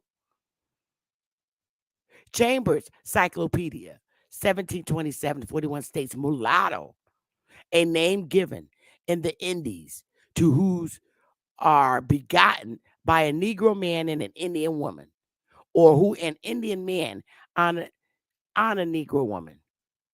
This significant definition, so like Kersey's of 1702, doubtably reflects Spanish usage as well as a practice in South Carolina and other English colonies. The various dictionaries of N. Bailey define mulatto as one born of parents of some one is a Moor and the other of another nation. He also states that a Moor is a native of Mauritania and Africa. Told y'all, a black Moor. This would seem to imply that a mulatto could be the child of a North African and a non North African, as well as a black African and non black African, thus broadening the concept. A different approach appears in an English Portuguese dictionary of 1701. The English side does not have the term mulatto, while the Portuguese term is defined as a mixture between a white and a black. English black is translated as obscure, dark, and sombria, shady, sombre, as well as negro and preto. Samuel Johnson in 1756 is the first English only dictionary maker to apparently think mulatto to a black white mixture. He states mulatto, Spanish, okay, one begot between a white and black. In 1785, he states mulatto, Spanish. Mulat, French, from mulus, Latin, one begotten between a white and a black, as a mule between different species of animals. Now, y'all see this shit? See, over in America, that's how we see a mulatto, between a white and a black. But up until that time, Chief Morning Thunder, it was ethnicities and nations. And there was no skin permutation referenced because these people were not pale skin. Well, Do you we're see? going to Do you keep understand what going. I'm saying? The I do, but we're going to keep 1780 going. We're portion going to there. keep going because I don't want to knock the audience's thought off. So let me read this, and after we finish, we can dialogue. But this gets more into it. So let me finish, brother. Johnson's attitude may well reflect a change in usage and also growing racism. But we must note that the term black is not defined. And it's not. It's fucking not defined. James Buchanan, 1757, continued the trend. Mulatto, Spanish, one born of parents of whom one is black and the other white. Buchanan is the first compiler to include a term for other kinds of mixed bloods. Mestizo, that's in Spanish, the breed of Spaniards with Americans. How about that? The significance of this will be noted later, but it should be stressed here that terms such as half breed, half blood, and half caste never appear with a racial meaning in any of the above dictionaries. Noah Webster, an 1828 dictionary, fails to include mestizo, but he does have musty, mesty, a person of mixed, check this out, a musty or a mesty, a person of mixed breed, West Indians, and mulatto, a person that is the offspring of a negress by a white man or a white woman by a Negro. Yo, fire, please. This is just a hot mess, y'all. Thus, we can see a rather clear pattern. First, the term mulatto is the only term available for referring to persons of mixed race until 1757. Second, until 1756, mulatto usually refers to a person of half African and half something else, but with a half American, half another nation usage in 1702, and American African in 1727. That shit was not used back then. And that time, I keep telling y'all got to pay attention to what these goddamn scholars is doing. After the 1750s, the half black, half white usage becomes dominant and replaces the half African and half other nation pattern. It should be noted also that from at least 1741, the term mulatto is used to designate a certain type of land or soil, sometimes described as a black mold and red earth. So now they want, or the red or mulatto lands. This would tend to point in the direction of the term being used as a general marker for some shade of color. The 1933 edition of the Oxford English Dictionary follows that tendency in stating mulatto, okay, for Spanish, mulatto, young mule, hence one of the mixed race. One, one who is the offspring of a European and a Negro, which is what I always understood it to be because I'm in North America. Also used loosely for any half breed resembling a mulatto. This reflects a great deal of early usage cited in the OED. as when a British traveler speaks in 1789 of the mulattoes, or as they are called in the East Indies, half castes. Nonetheless, a 1940 dictionary tends to narrow the meaning somewhat.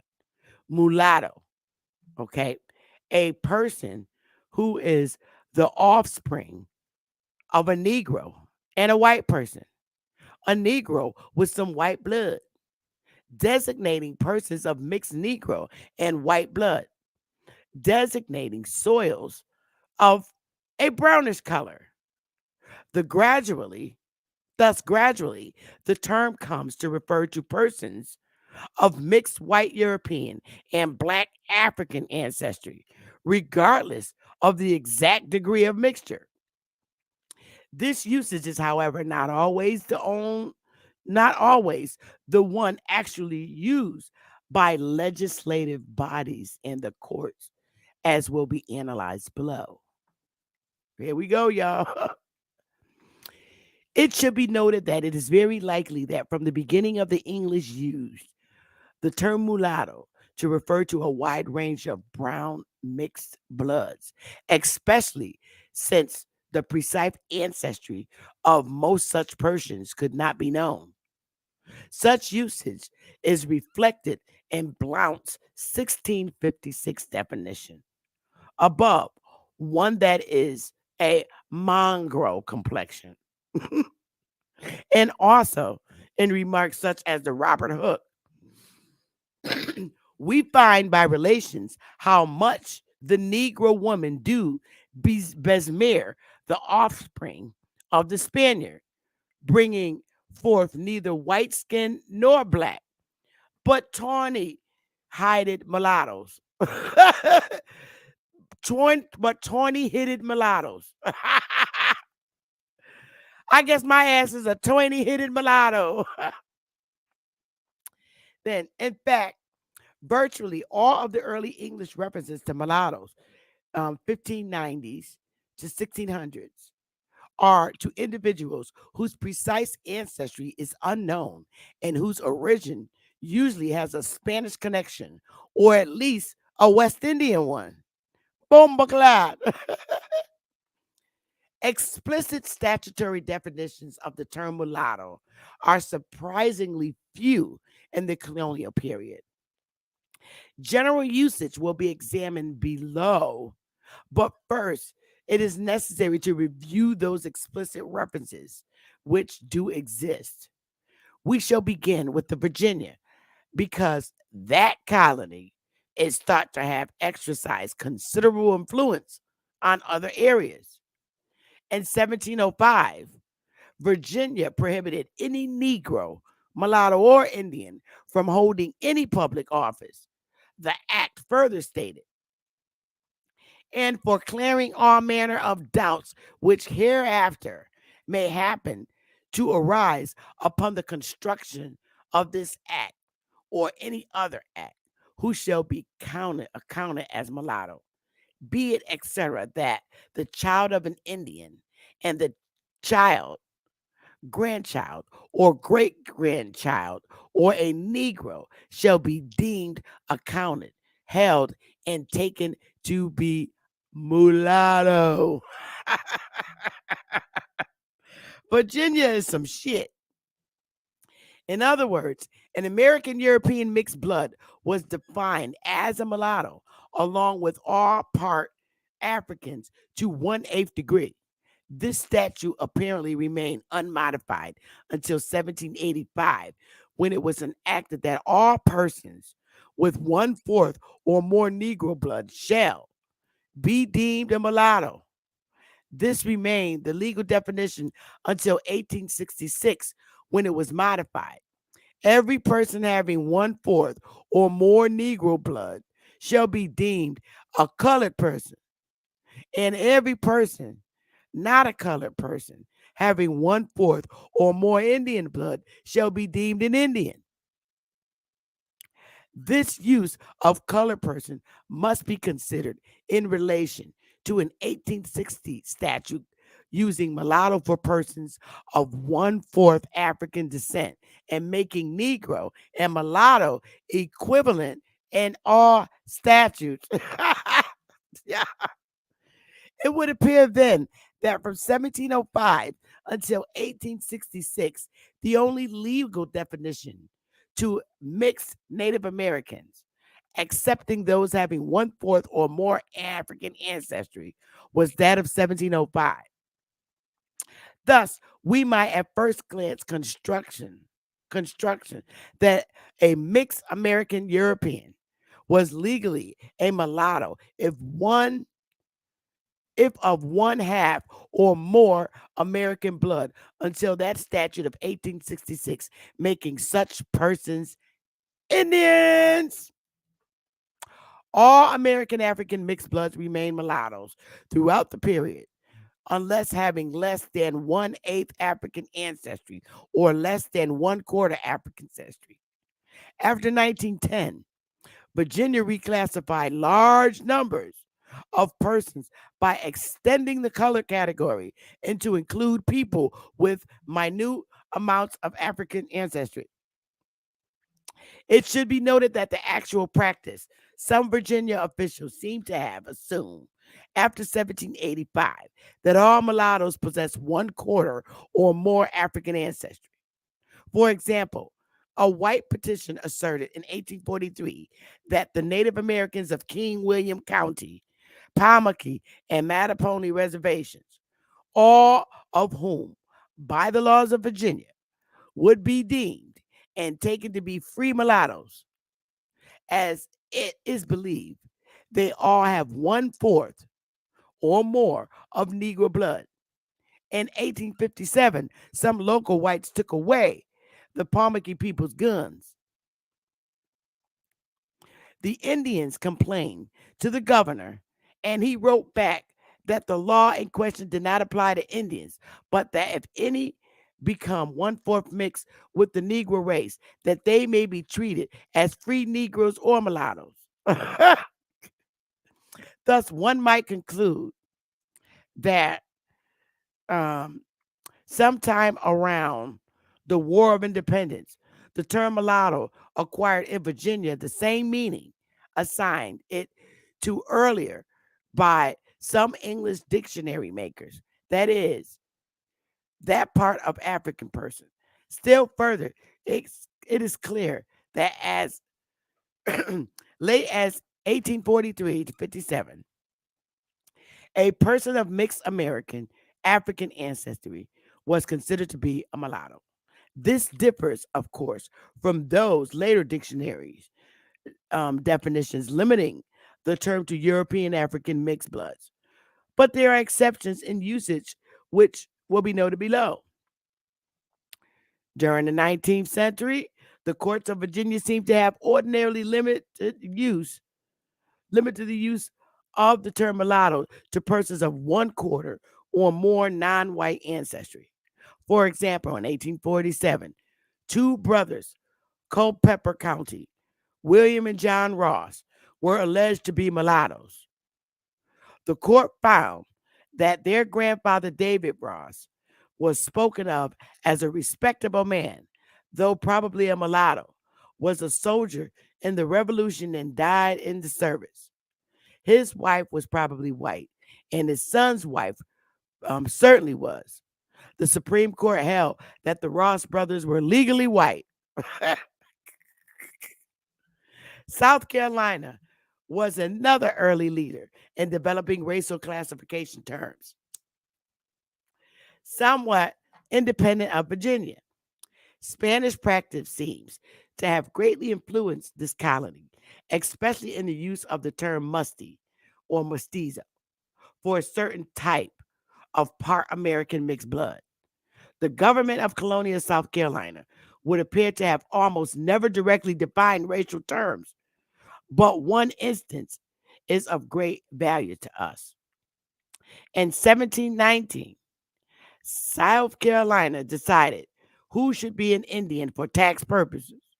Since American slaves were taxed at a lesser rate than African slaves, the act stated and for preventing all doubts and scruples that may arise that ought to be rated on musty, mulattoes, etc. All such slaves are not entirely Indian, shall be accounted as Negro. They wanted some tax money. This is extremely significant passage because it clearly asserts that musty and mulattoes were persons of part American ancestry. My own judgment, to be discussed later, is that a musty was primarily part African and American, and that a mulatto was usually part European and American. That is also significant because it asserts that part Americans with or without African ancestry could be counted as Negroes, thus having an implication for all later slave census. As well indicated below, South Carolina colonial legislation makes frequent references to Negroes, mulattoes, musties, and Indians, both as slaves and as free persons. The usage continued into the 19th century, but new meanings were gradually assigned to the terms. An important factor was doubtless the complete assimilation of American slaves into the general slave population, and to some extent, a similar absorption of Americans within the free color group. In any case, there are many court cases from 1829 onward involving a discussion of the term mulatto. And that year, the Supreme Court stated that when the words Negro, mulatto, etc. are used in statutes for the purpose of designating a class, they are to be interpreted by their common acception, which in the case of mulatto meant offspring of a black and a white. There is no legal definition of the term mulatto. In the first of the cases, a judge said that a mulatto was the offspring of parents, one white and the other black, and that was disposed to think that were the white blood predominated, this disqualification of mulatto status ought not to attach. It is certainly true that every admixture of African blood in a European or white is not to be referred to the degraded class. The degraded class. It would be dangerous and cruel to subject to this disqualification persons bearing all of the features of a white on account of some remote admixture of a Negro blood.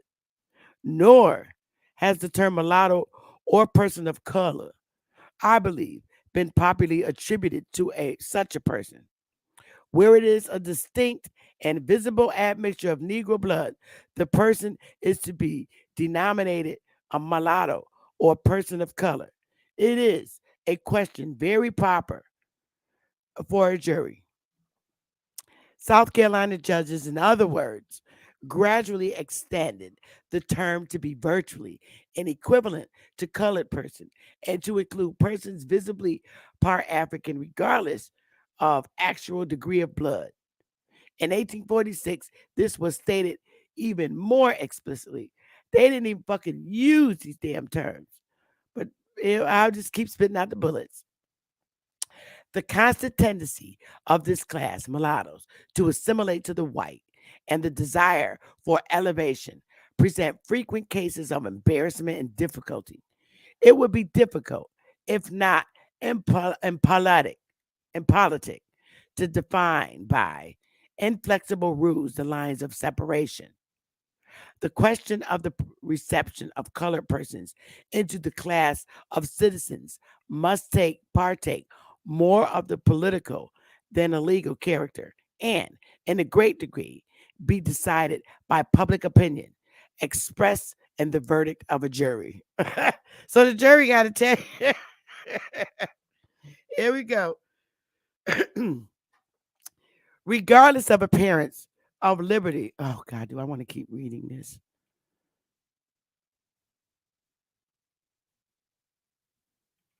Let me see how far. Okay. I'll read to down there and then I'm going to stop because I wanted to get it to the red people.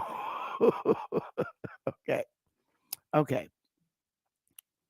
Regardless of the appearance of liberality, the court consistently drew the line at somewhere between 1/8 and 1/16 African ancestry, a line formalized in many other states at that date. Still further, the father of the litigant, one Elijah Bass, although showing some unspecified non European features, he had apparently been treated as a white man and his children had married white people.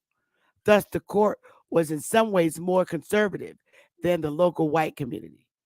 And it is possible that Bass had American ancestry, since Bass people often have Indian affiliation in the South.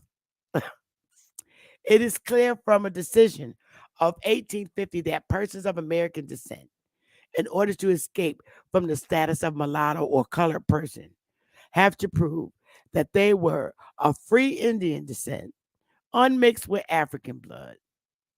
The case is as follows. Amelia Marchant was challenged as a witness on the grounds that she was a person of color. It was argued on her behalf that her grandparents were free Indians and also that her father, James Mitchell, was a Portuguese. Opponents said that Mitchell had associated with colored persons and was so considered.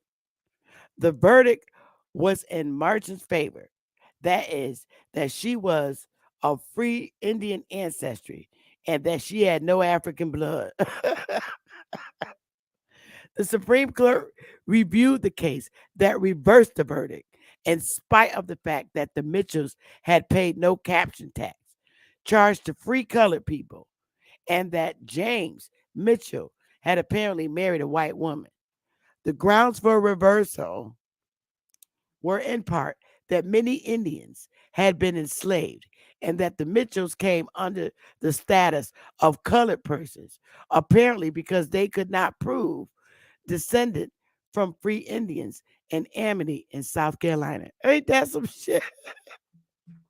If nothing else, in 1850 illustrates that persons of American blood could still be considered to be mulattoes or colored persons in South Carolina, especially if a suspicion of African existed. In Georgia, which usually followed the lead of South Carolina, a wealthy Spanish Floridian of alleged mixed African and American ancestry was held to be a mulatto by a lower court. This is the part where he did admit coming in, updating and editing. So I'm assuming that African was Negro, but he updated it, and I could tell. The higher court in 1856 reversed this decision and held him to be a white man. The other English colonies in North America seemingly failed to develop legal definitions for the various racial terms used in their statutes. Court cases occasionally shed light on meanings, as in Delaware, where a woman was freed from slavery because she was descended in the female line from a native of Asia, her grandmother. Slavery, it was said, extended only to Negroes and mulattoes descended from a female Negro. Her father was a Negro, and she apparently was classified as mulatto. Many states adopted legal definitions after 1800. They are typified by the following example. Indiana, 1870. Every person other than a Negro whose grandfathers or grandmothers, anyone is or shall have been a Negro, through his other progenitors may have been a white, shall be deemed a mulatto. And so every person who shall have 1/4 part or more of Negro blood, a hot mess. Indiana also asserted that no Negro, mulatto, or Indian could be witness in cases involving white people. California, persons having 1/8 or more of Negro blood shall be deemed mulattoes, and persons having 1/2 of Indian blood shall be deemed Indians. No black or mulatto person or Indian shall give evidence in a case involving a white person. I can see we copy and paste this shit because it's not terms that they used in the court. They used in the court, but his changes to African. So I can see where he said he updated. In general, the statutes defining the term mulatto always do in such a way as to include virtually any American African hybrid, provided that the African ancestry is one quarter or more, one eighth or more, and so on, depending on the time period. Alabama, however, tended to classify all part Americans and part Africans in the same colored group. Now, see, this is how I know where he changed his story versus what the court says. All Negroes, mulattoes, Indians, and all persons of mixed blood descended from Negro or Indian ancestors to the third generation inclusive, though one ancestor of each generation may have been a white person, whether bond or free, shall be taken and deemed incapable in law to be witness except for or against each other. Y'all niggas only deal with each other, niggas. It's a hot mess. In 1859, Alabama court mixed persons of apparently part American African and part European descent as mulattoes. I can see where this he changed, copied and paste. But anyway, colonial tax tolls seldom give racial. Blah blah blah blah. Let me see. I don't need to read this.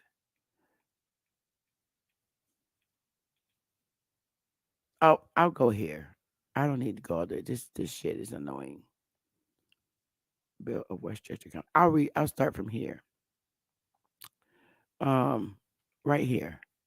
In the 18, I'll start here. I'm tired of this. I'm getting tired. In 1834, a special census was taken of the Choctaw Indian people, and it we find the following revealing entries: John O'Ware, a mulatto, half Indian and half Negro. James Blue, a Negro Indian man, has an Indian wife. William Lightfoot, a mulatto, half Indian and half Negro. Jim Tom, half breed Negro, has an Indian wife. Jacob Daniel has a half Indian and half Negro for a wife. In 1840, the free colored category continues to be used for most non-whites. Uh, in 1850, U.S. Census enumerators were instructed in enumerating colored persons to write B or M in the space on the schedule. The B presumably stood for black and the M for mulatto, although mixed seems to be the more corrected modern rendering. In both 1850 and 1860, these racial terms were not defined by the census official. In Virginia, one finds that all of the Indians of the central Tidewater counties were classified as M, including the residents of Pamunkey and Mattapony reservations, with a few exceptions in King William County, where one or two were classified as B. The B should be replaced in context, since Carly, Virginia tax tolls, such as those of 1780s, divided all tithable persons between white souls and black souls. The term black or B is therefore open to various interpretations. Um, the same pattern appears in Norfolk County, Virginia, where many members of the Nansemonan Indian group living near Portsmouth were classified as M. This is especially significant since the Nansemons were categorized as I for Indian on an 1860 local tax roll. At various dates, certificates were apparently issued to um, Nansemon Indian people, such as the following: William Bass, The bearer, tall, swarthy, dark eyes, is of English and Indian descent with no admixture of Negro blood, numbered as a Nansemond by his own choosing. This was in 1742. But in the following century, many Nasmans were harassed as mulattoes and listed in the 1850 census with M after their names. Nonetheless, a local county court ruled in 1833 that they were not free Negroes or mulattoes, but of Indian descent. Here we have a clear indication that some whites were still using the term mulatto for people with no African ancestry, even in the 19th century, while the judiciary was holding the letter of Virginia's 1785 law requiring African ancestry. See, even though these Negroes was standing by who they were in Virginia, these Nansabos, they were standing by they was Indians. So what? They look black, or what they describe as us.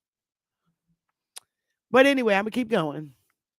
All in all, some 37% of free people of color in 1850 were classified as M. Wow. Only about 1/12 of the slaves were so categorized.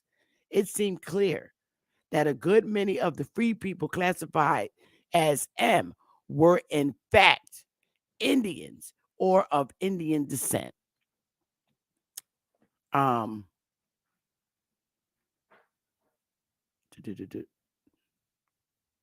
oh, do I want to even go?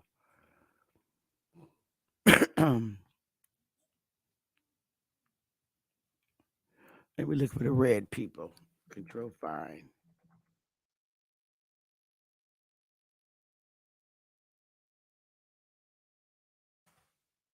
Reddish. Oh, I can't find it. I was laughing about the. Oh, I just can't find it. The Indian and red people. I thought for sure I could find it.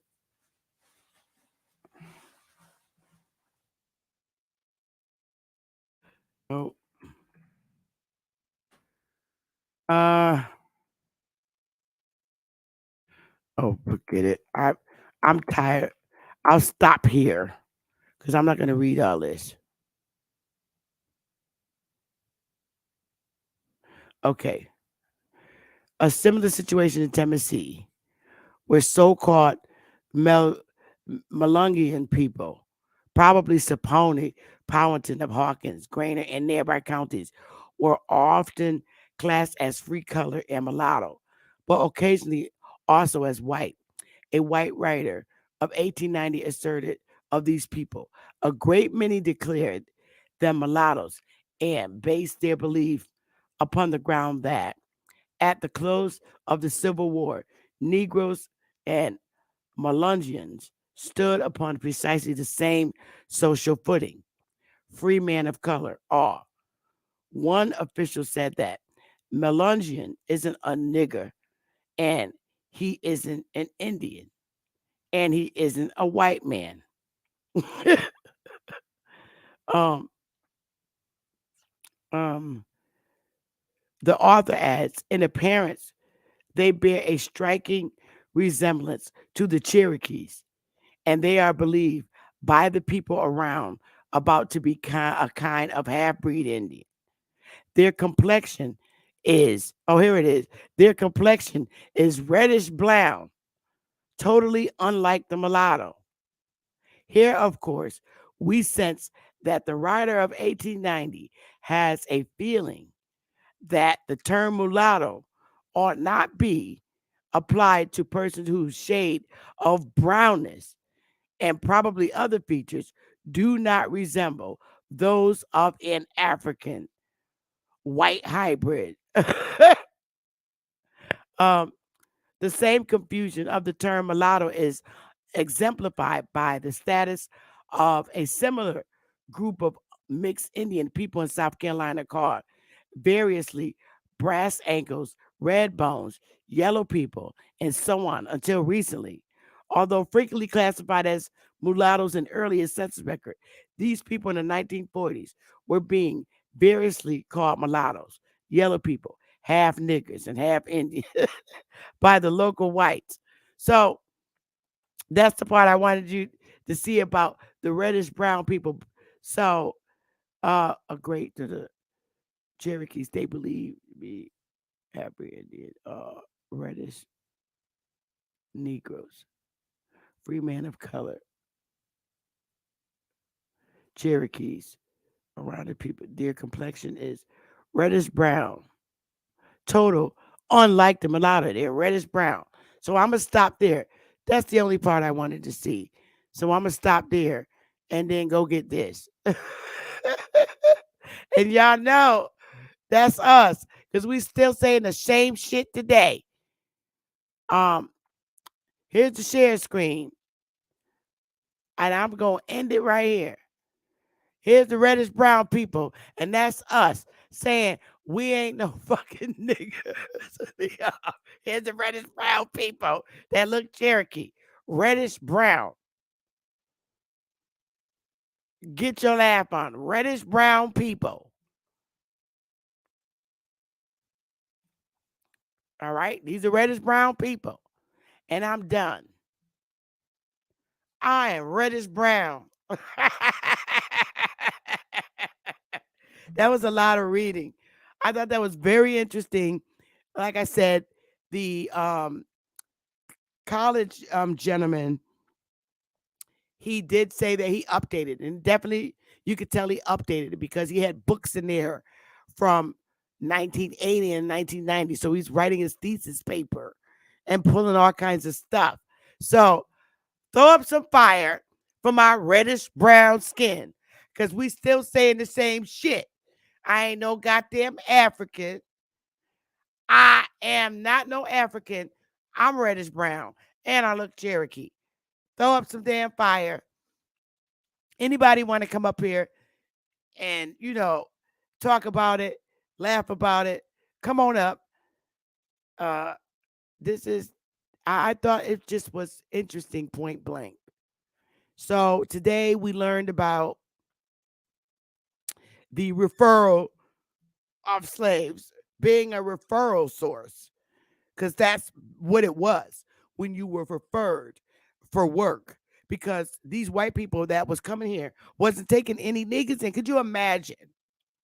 Now, really, slaves had to be referred and willing to take the job. They gave their skills that they had and everything. See, they're making all these slaveries just look worse than what it was when it was actual employment.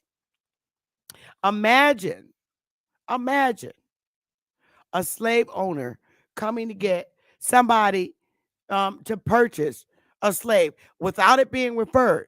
And it's Big Meech from Chicago and Atlanta, Big Meech. They ain't letting that fool out. You know what Big Meech gonna do to his master if that was the case. Or you, or me, and the brothers in the hood today running around. Imagine them, getting slaves without a referral. You gonna get Pookie and Ray Ray. You know what's gonna happen if them slave masters get Pookie and Ray Ray. The slave master gonna disappear, and Pookie gonna stay on the land as a way of taking his shit back. Whereas if you referred, he's a good hands, he did that. That's referral. So hop on the panel and show a little love and tell me if you understand today's segment. Since I don't research all that well and I can only do declarations, click that link. I'll play a little music and wait for you to come up. But I'm done with reading for today. I'll give y'all a little while to come up. And I'd like to hear your, input, your feedback. Smash that like button, y'all.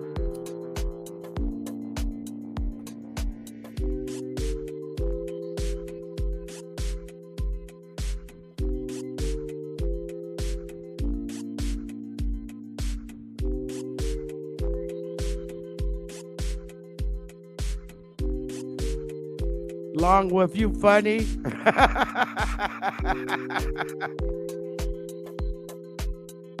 Hey, Empress, you out there, love? Come on up. Anybody? Bobby, Anthony Lowe, Tony, Enoch, somebody, Marvin Parr, Phyllis, Longwood, Guy, Charlene, Patrick, Yanita Ya. I'll wait. Huru, come up here for a minute, Huru or Michael. Oh, right. What do we love? That's Hiker. Oh, there Ali Boomer. There we go. I know Uh, I would have been tired of all that damn reading too.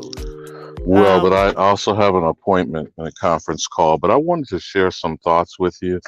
For one, and it was interesting when you mentioned it, I almost interrupted you because I wanted to ask you, are you familiar with the word musty? And first and Yeah. foremost, are you aware of the novel series?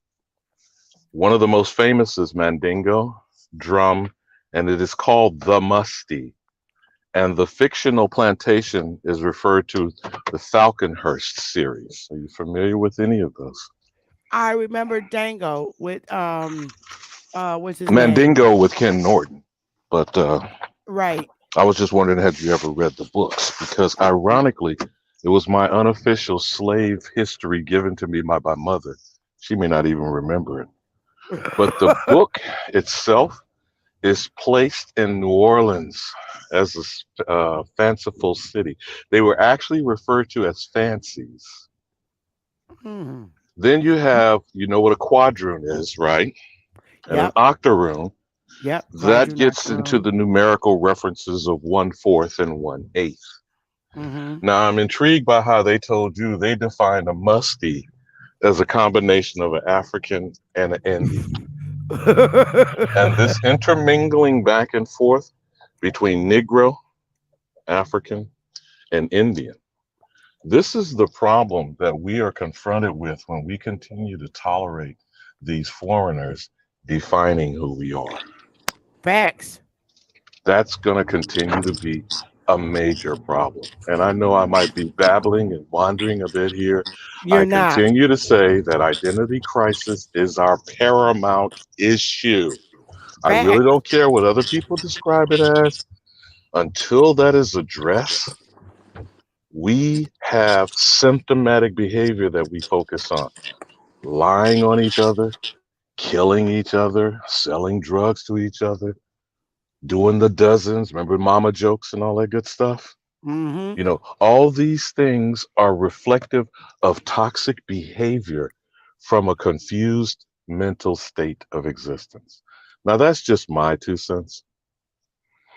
Now, the final thing from the book series, again, it's called the Falconhurst series. If you do get a chance, and sometimes it's out of print, you might still be able to get it on Amazon. I believe the author's name is Kyle Onstott. I have to go back and look that up again because I want to try to get the series of books. There's the Falconhurst Fancy. The most famous one, which was made into the movie, was Mandingo, and Drum was Mandingo's son. Now, when they kept going back and forth with what you were reading as what is a Negro, I used to ask some friends in jest, are you an American Negro or an African Negro? Now, when you refer to the Black Codes, which I think was partly what you were reading from, the Uh-huh. Black Codes is a loose definition, if you will, kind of rules and statutes. They weren't never necessarily codified into law. But the Negro Act, if you Google that, the Negro Act of 1740 is from South Carolina. And it was very detailed and specified. Well, we're saying what they're calling to be African today, Mm-hmm. but they prevented people from congregating more than two at a time. They did not tolerate them, you know, what's called vagabonds and loitering today. Yep. They Yep. didn't allow them to mingle about like outside the convenience store, for example. Yeah, like we They do in our also hood.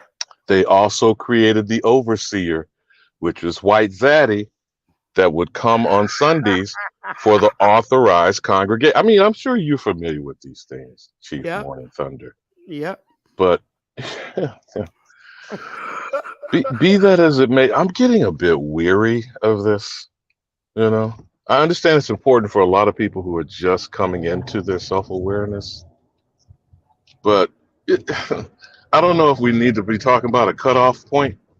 You know, at some point, people who are ready to move and take action, it's way past time, way past time, and you cannot get back time lost, time, energy. It's not even discuss money and resources Time is because the essence. we're sorely depleted as a community. This is true. So I might be fumbling, bumbling, babbling a bit here, but I did want to let you know that there was a novel titled The Musty. Oh, and one quick plot line from the story. The character's reference was called the nickname Calico. You know what a calico cat is? Calico. No, I'm writing this down. Calico made references to blotches. You know, a certain famous person claimed they had what condition? Vitiligo. Vitiligo, yeah, the white and the What do you see when you see people with that condition? Blotchy, splotches, blotches of skin brown patches. and like almost like albino. I Now, want to say. this particular character in the novel looked exactly like the so-called the master or the young master of the house, as they will, except Hmm. on his stomach, along his torso, were dark patches. So he would never have his shirt taken off. He went north with the young master, his master, if you will. They were the same, in other words, like, Thomas Jefferson and Sally Hemings.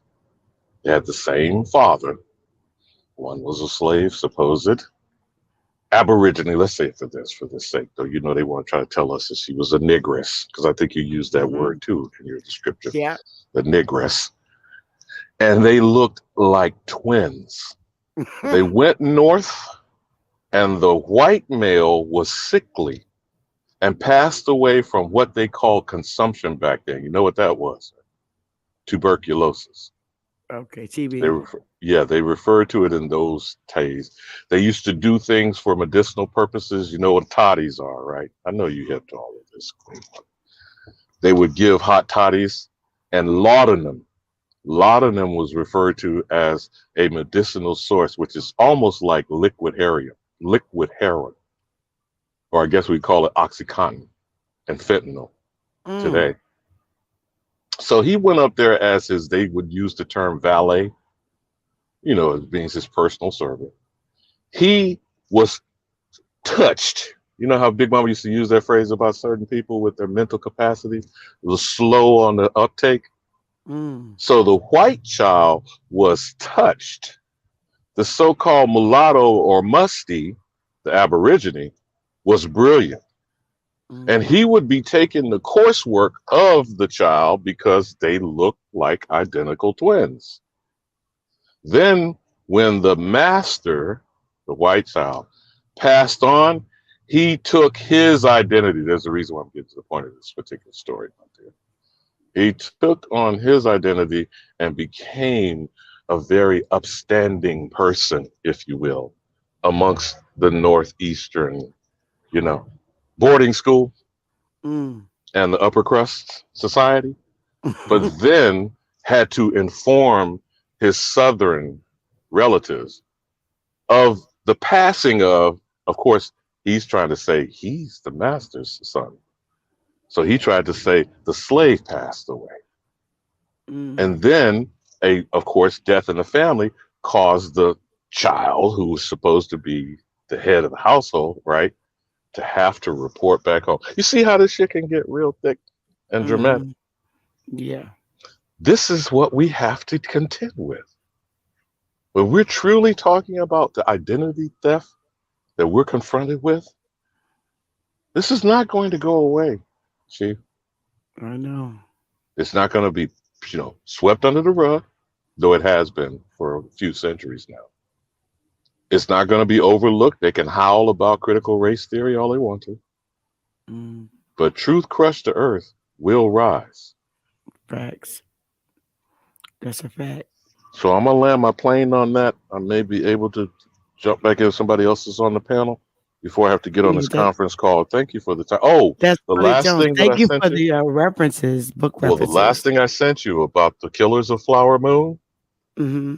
That book has been kind of like swept under the rug.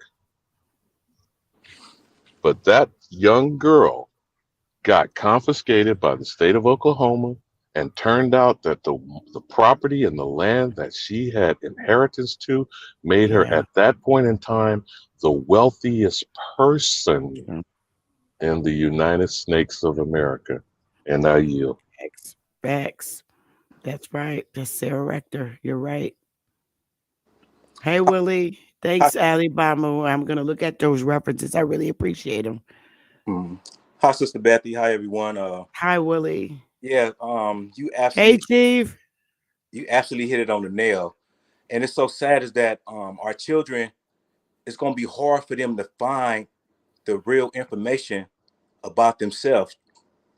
You know, the schools is have this particular curriculum, and if you don't know how to think outside that box and get the information to find out your identity, you're not going to have the advantage to know how to say it like this, how to basically maneuver out here, or just know how to just apply yourself and know when certain situations, when you dealing with the hospitals or you dealing with the courts, you know where you stand at, and you know how to self-identify yourself, and not be alone. Feel like, oh, I'm just in this bowl where I don't have no rights.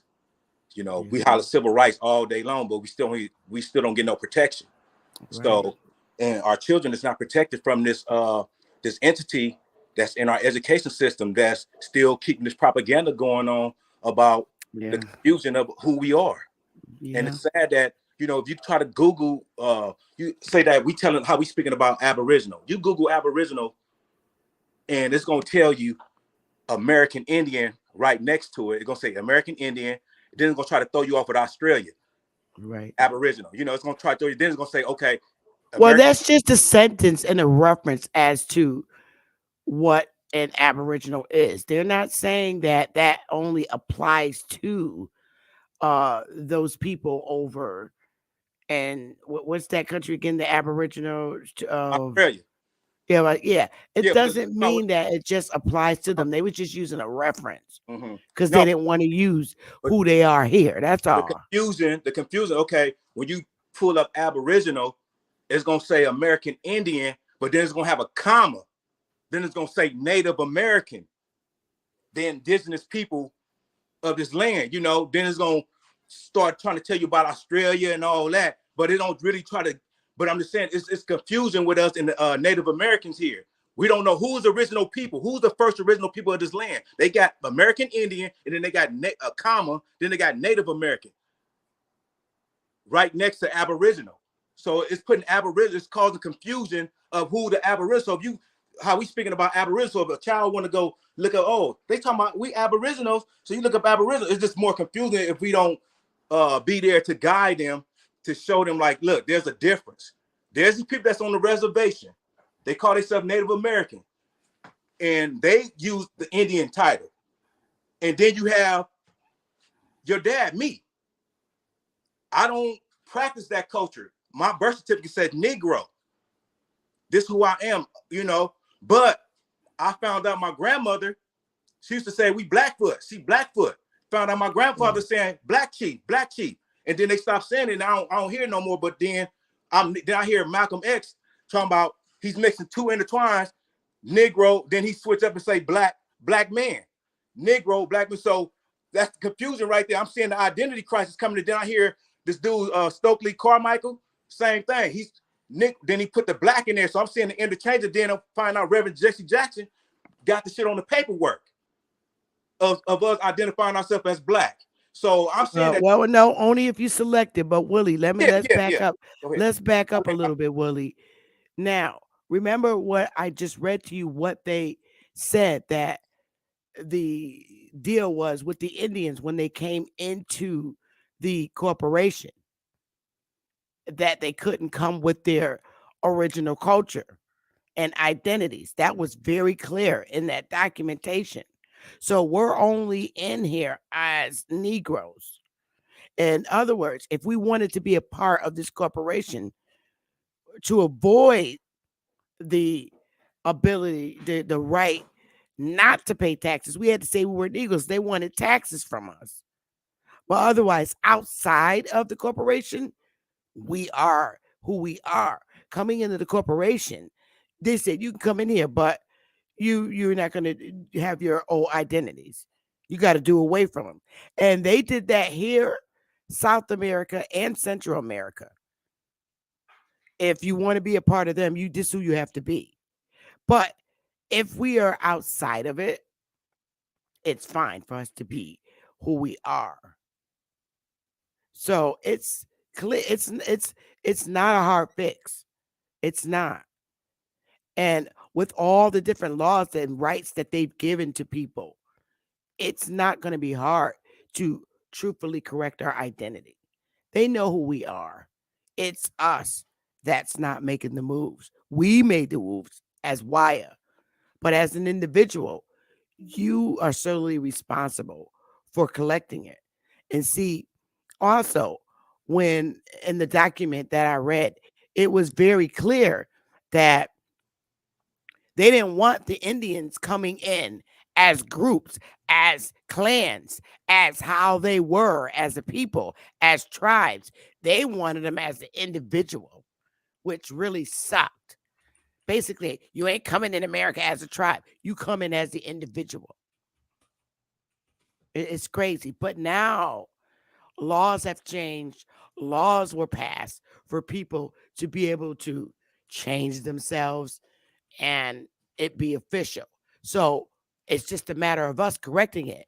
And one of the biggest landmark cases that we have is the fact that being able to change yourself into somebody who you're not by way of sexuality. And I So, thank you for that, for our ancestors bringing you, Sister Bethy, because that document that you prepared for us, to identify ourselves, to make that declaration, I had shared it with so many of my loved ones. And I'll be at the gym. I'll be like, man, we be like having discussions. We be like, man, this is what it is. He like, man, we doing that genealogy. It's like, I'm like, thanks, Sister Bethy. I got him coming to your show, sister. I'm like, she on fire. She hit it dead on the nail. You know, we got different people playing their parts, you know. I'm not, you know, but I'm right, talking all about of us. Bethy today.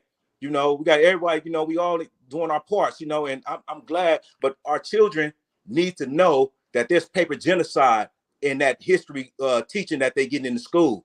And Yeah. now that I'm aware as a parent, I'm sure gonna make sure check their paperwork or let them know or start teaching them myself. You know, because Right. I We had to have to. It starts at myself. home. Absolutely. You're right. And You're right. one of the greatest things that people could really start doing now is right in their Black History Month. You can send I put the link in the chat, Chief. Any I get off at noon your time. So tomorrow at noon will be good.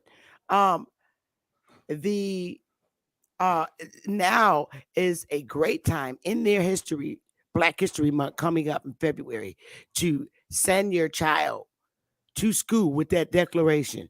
You know how the teacher send you home a little note about your kid being bad in school? Ooh, that's Well, on guess fire. what? Send they The ass a little note, a little disciplinary note. yeah, and I'm talking send about. your little kid to school with the little envelope saying, okay, fine, uh, give this to your teacher when you get to school. Because I'll be damned if Kion, my twins didn't give their teachers theirs. Give them that little declaration, say, my grandson is not African, and please do not enforce him or have him celebrating any African history, because that's not his ancestry. He's an Aboriginal. I would sue you. So Call me Black, African American, I would sue you. correction time facts. So you go on the website, download that declaration, fill it out and send it to his damn teacher and say, Little Pookie and Ray Ray ain't no niggas. They not no Africans. They are aboriginals to this land. And they don't celebrate Black history because they're not from Africa. You can do that as the parent and tell him to give it to his teacher and tell his you can give instructions for his teacher. Hey, get a principal a copy and they damn body else. Because this ain't our celebration month. Hey, sister, Empress. sister, The link is in the chat. I fucks with everything what you saying, but the point where our children have to fill anything out or have to fill anything, I don't have to fill shit out, or my child don't have to fill nothing out for anything. That's the point no, right the child's not because, is filling out anything. The parent is sending the note with the kid to give to the teacher. That's it. No. No, that's not what he's saying, Bethy. No, that's not what I'm saying. What I'm saying is because I'm listening, right? I'm listening, and and when I'm listening to is okay, if we send our children to that institute, we have to declarate or we have to insinuate who the fuck we are. Facts. We are beyond that. We don't have to do that. No, we shouldn't be able to send our child to tell these people who we are when they know who we are. Facts. You're right. Unless that's what I'm saying. I'm sorry I don't understand you, baby. I've been reading for a while. I'm so tired. No, it's all good love. It's all good love. Yes, you're absolutely right. You're absolutely right. But that paperwork is that's the only time when all this stuff come in play is when you're going into those buildings and trying to if you're going to play by the democracy standards, you up under that corporation, you got to play by those rules. So I found by default when the judge told me to play the game, I didn't know exactly what he was talking about. I thought he was being funny when he told me to play the game. So I went and got me a corporation. I went and got me an S corp, and and just started from there. Right. I'm putting everything around. Protect my wealth, protect me, I can reinvent myself on all levels. Read your bylaws. When you get your corporation, read the bylaws. Know that law, because that's where they beating us at when you start. This is when you're doing business with them, on that paper. Right. That's right. All that we can call ourselves Black, African American. You want to do that? Put on that dashiki and all that shit. But when it's up in that courtroom, you better come correct. When you come when you come to that hospital that you're gonna use, you better come in there correct, because they might do you like they did Martin Luther King. Exactly. Facts. So I just thought that I would, share what I shared today and see, a lot of this is common sense for us researchers. It's common sense when we're reading. You really have to put together, you have to understand the old ways of seeing things compared to the new way. Like slavery was that prime example. Those advertisements, that straight up referral services. Because if you really look at that picture of the brother sitting outside a damn place that said Negroes for auction, that's an advertisement. I wouldn't be sitting there if it was something harmful. You know what I mean? So, yeah, those are a lot of things to think about. I mean, we really need to get out our heads that white men stood around and just beat our backs and beat the crap out. That's just so. Roots was the most horrible thing. Oh, you just hit it on the nail. Brought to our communities. You just hit it on.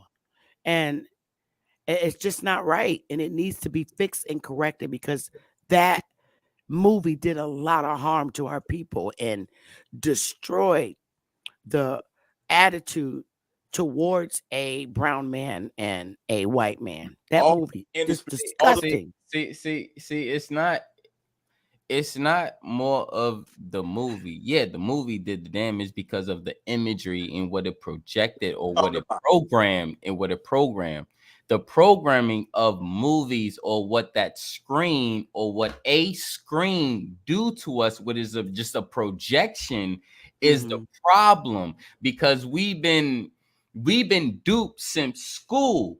ever since, you know, we've been sending our kids to, or we've been sent to school with projections. All by design. When we've been sent to school for projections, they have a projector that's gonna project what they're teaching, and that's this is only a small spence of what's to become, because it's only a projection. So when we think of a projection now, we think of what their teaching is, not just in the small sense of what's been given to us, because we've been given a lot of stuff, but the main teaching is the main projection of the teachings, or what, you know, you see what I'm saying? So like, we can be given the projection of them being great or us being horrible, less great. But it's the initial projection of what they're being taught. I mean, what they're giving. You see what I'm saying? So it could be the projection could be a candidacy of a presidency of saying, let's go Democrats, let's do this, let's do that, and then you can have a whole nother projection of Republicans and saying this. But the main projection is that these two bodies are working for one body, and that's the main projection that we are not getting, because this is an overstanding of all of this that we're coming across, right? It's not just one point. It's not just here. They're hitting us in multiple factions. Just like even when they took this country, it was multiple factions. Even from the so-called Soviet Union, that's not even a Soviet Union as of what now? Because of what we call a Soviet Union, we wouldn't think Canada. Right? I sure wouldn't have never thought as Canada have a Soviet Union. Right. You see what I'm saying? So, like, and I know you dealing with what you dealing with, you know what the fuck I'm talking about. You know what I'm saying? It's all theatrical. Right. It's all theatrics. And the thing is with theatrics, you have angles. And the thing is, when they came from, you have smoke and mirrors. Exactly. Smoke and mirrors, angles. And that's how they came through with us with dealing with the smoke and mirrors, with different angles. Propaganda. So they came through from the north, they came through from the south, they came through all four corners. And all four corners. Thank you. And the whole propaganda, the whole root of it was to divide us up and knock us off one by one. And that's what their Bible said, divide and conquer. There you go. They knocked us off, each tribe one section at a time, because we didn't know about the propaganda that was very theatrical, but we didn't see it, you know. But it was like I found out through my ancestors that it didn't take them. No, it took a long time, 100 years of this shit, you know. And they had to wait till they get legs on the ground, which is the law enforcement and the U.S. military. The military we have today is different from the military we had 100 years ago and 200 years ago. Facts, you know. But we have, it's all sectioned up in there in the military. All that shit is sectioned off. Yep. You got all of them don't get, you know what I'm saying? They all against each other up in there. But they know, but they know foot's on the ground when they leave up out of the US, they on a whole nother mission. That's why they got that friendly fire shit. Man. Anyway, bro, just check this out. This is why you have some shit like hear ye. Hear ye is nothing, is only to grab your attention, just like Mayday, like Mayday, that not even just that, within the arms march, because of course I was in the military as well, just to let everybody know. Yes, I was in the military. Yes, I was there. But that's another thing, as what they call attention. Everybody is in attention. Hear ye. When they hop in a court proceedings, because that's what a court proceedings is. Hear ye. Everybody pay the fuck attention. Yeah, absolutely. Let's talk about it, family. Let's go. We do this. I've been waiting to come on your bill, sister. Like, let's go. Let's go. Well, your sister is boomed out. I've been on now for exactly 3 hours, but I'll be out tomorrow. It's all good. It's all good. I was very happy to have you. But you hit it dead on the nail with the bill. It was a beautiful bill on that, because they are these so-called authors, scholars. They did so much damage so much damage. And when our children, I mean, that's why we got to be there to wake up to this. We got to read. We got to read it Yeah. ourselves. We got to read it as adults, as we, our children. We got so many children out, man. So many. Whew. But we got to be there to read. We can't be mad. We can't get mad at them trying to make excuses. We got to You know it. That I tell you, they're reading a book that tells you exactly what they're going to do to you. Right. And I'd be damned if in Genesis it said Satan was going to bruise your head. Bruise your head. That's messing your head up. All our brains is all screwed up. Bad. That's a We got hit from bruise. all That's the directions. bruise. That's the bruise right there. We got hit on I all mean, levels. Read that Bible, telling you what they're gonna do to you. And the crazy thing is the bruise. And what I would say is That's the the bruise. brain. The bruise. Yeah, the brain. It's the hustler that's hustling the brain. But you know what? He's hustling your mind. Hold on, real quick. Hold on. Oh, I would just say we never fled though. Yeah, no, we don't have to. You We don't never have went nowhere. See, the We are thing is, unique people. hold on. Check this out. You don't have to do nothing to be fooled. Let me just put that out there. You don't have to do nothing to be fooled, but just be fooled. That's it. And that's all they want you to do is be fooled. They don't want you to wake up to this information. They don't want you to simulate the information. They want you to debunk the information. They just want you to be fooled because that is a hustler's job, to fool you. You hit it on the nail, brother. You hit it on the nail. Facts. So if we don't get that a hustler is trying to hustle us, because he's not doing too much trickery to the point where he's literally fooling us to the point where we're seeing something where we're not seeing. And when I say by that, this guy is not shooting laser plasmic rays out his eyes to say, hey, I bet you this motherfucker can do some Cyclops shit on this tree. He's not doing that. This nigga's saying, basically, I can get you to see what the fuck you don't want to see. And getting you to believe that. Point blank. He's not literally showing you and telling you this. It's just a hustle mentality. So if you Hollywood theatrics. Exactly. So if you fall for the hustle, you getting hustled. That's all this game is hustling. Facts. No, that's all it is. Facts. Well, let us land our planes. You want a message to send to the brothers and sisters in the audience? And I'm landing my plane by saying, I was tired. I was tired. I say this is Hey, Smoke. I say read. Read everything. Even those ingredients. Right. Yes. I say appreciate this point of coming up here. Thank you for allowing me, for giving me my little edge or whatever. But just like the brother said, read.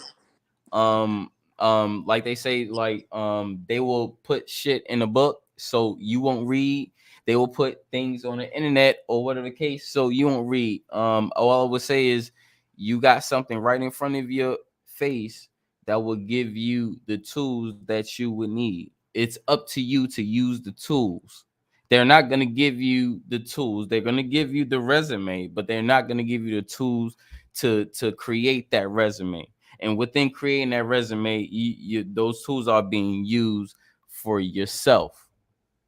It's being used to the point where it's going to break you down and where you're not going to realize that you're actually using these tools to help yourself. So please use the tools that you have been given to help yourself. Use the tools that's been given for you to help your community, build your community, point blank. Facts. So, I wanted to just see something. Well, thank you, brother. I appreciate you, Sister Bethy. Wonderful panel. And wonderful cast.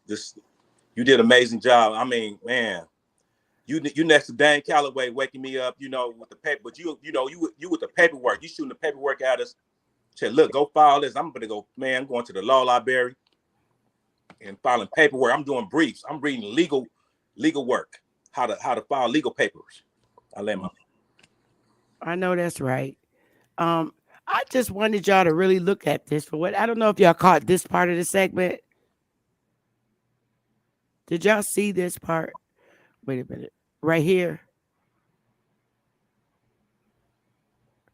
This is modern day. This is of getting jobs and voluntarily getting jobs, I just roll right? any Home Depot. It's all over again. Right. Yeah. Getting jobs, standing outside, labor force, Yep. labor. That's And this, They so deep at that's Home a Depot. that's but another form of indentured servitude. What right. this And is, what this is was the first form of indentured servitude. So now what they doing is what the people, what the shit that they was putting their own people through when they was coming in, they but actually this putting is us people through as well. I was just trying to my point was to show Hmm. that this is modernized Yes. versus this. If you put them together, you see auction and Negro sales, that's the same thing. If there was any Mm. discomfort in this brown guy wouldn't be sitting here out on the damn bench because he's part of helping Negroes get jobs with and being a referral. Because, like I was saying, you had to be referred to be somebody's slave, aka employee. You Employee. had to Yeah. be referred because, like I was telling them earlier, Pookie and Ray Ray is not going to be referred to no slave master because Pookie gonna take him out like Big Meech. Yeah. But if you're getting, basically, they're saying, like this is the same thing as this today, what you see right here. Now, if you move it to here, where did it go? The ads. See the ads? This is the advertisements, the same thing. Mhm. It's referral. They're telling you where that black man was sitting outside the auction. These are the referrals. They're giving you their skills and how good they are. Pookie and Ray Ray not gonna be on here to be recommended because they're gonna kill Master and take the land. Master's gonna be gone in 2 seconds. Yep. But that's what I was trying to show them, and that another reason why I said that lie of a movie Roots really it, it destroyed the thought process of our people. Yep. And as soon as they take those dashikis off, they'll be able to see through all this. But right now, I think they're starting to see But now they, and they're starting to come around It was because they're just seeing that 55 million billion went yeah. to the real Africans that were descendants of slaves and not them. Yep. And the thing is, They're not Africans. like we have to realize, like, not even that, and help our younger kings and queens realize that that wasn't us. Right. Point blank. What First of all, that wasn't us. If that was us, we would have more ties to that, and we would be served within the reparations department of that. However, we don't see that to this day, and we don't see no correlation towards the mix up of what they was doing to other people than to us. That was just like people just like us, and that's just what it was, because they were doing things to people just like us all across these continents or these lands, or what we call, Facts.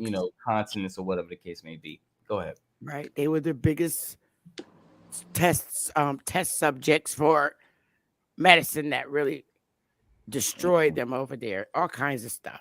I But wanted to say this, Bethy, that ever since when they started with the first movie, The Birth of a Nation, to turn mm, the white settlers that's over here, when they first saw the screen to turn against us, describing hmm us as something brutal, just paint that yeah, that picture. Then they hit us with the Cowboys and Indian, yep, displacing us, confusing us with who is Indian, who's not, right. with us, what I'm saying? They just kept hitting us. And then when they came out with Roots, it's just like, man.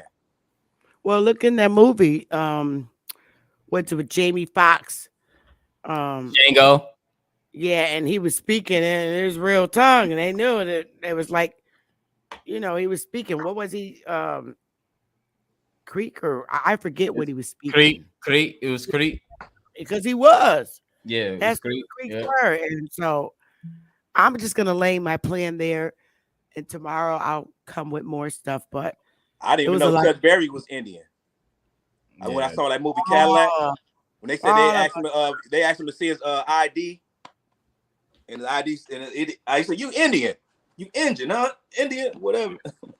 Big More Bigfoot said, why was Alex Haley the onlyest one out of millions to know his rules? Because the nigga was lying. Right. But I'm going to get out of here, y'all. It's been great. Smash the like button on the way out. And I'm glad I was able to reach folks because that's truly my goal. Everybody have a warm and wonderful evening. I'm tired. Chris, thanks for joining me. I really appreciate it. No problem. And I see you soon, brother. Yes. Most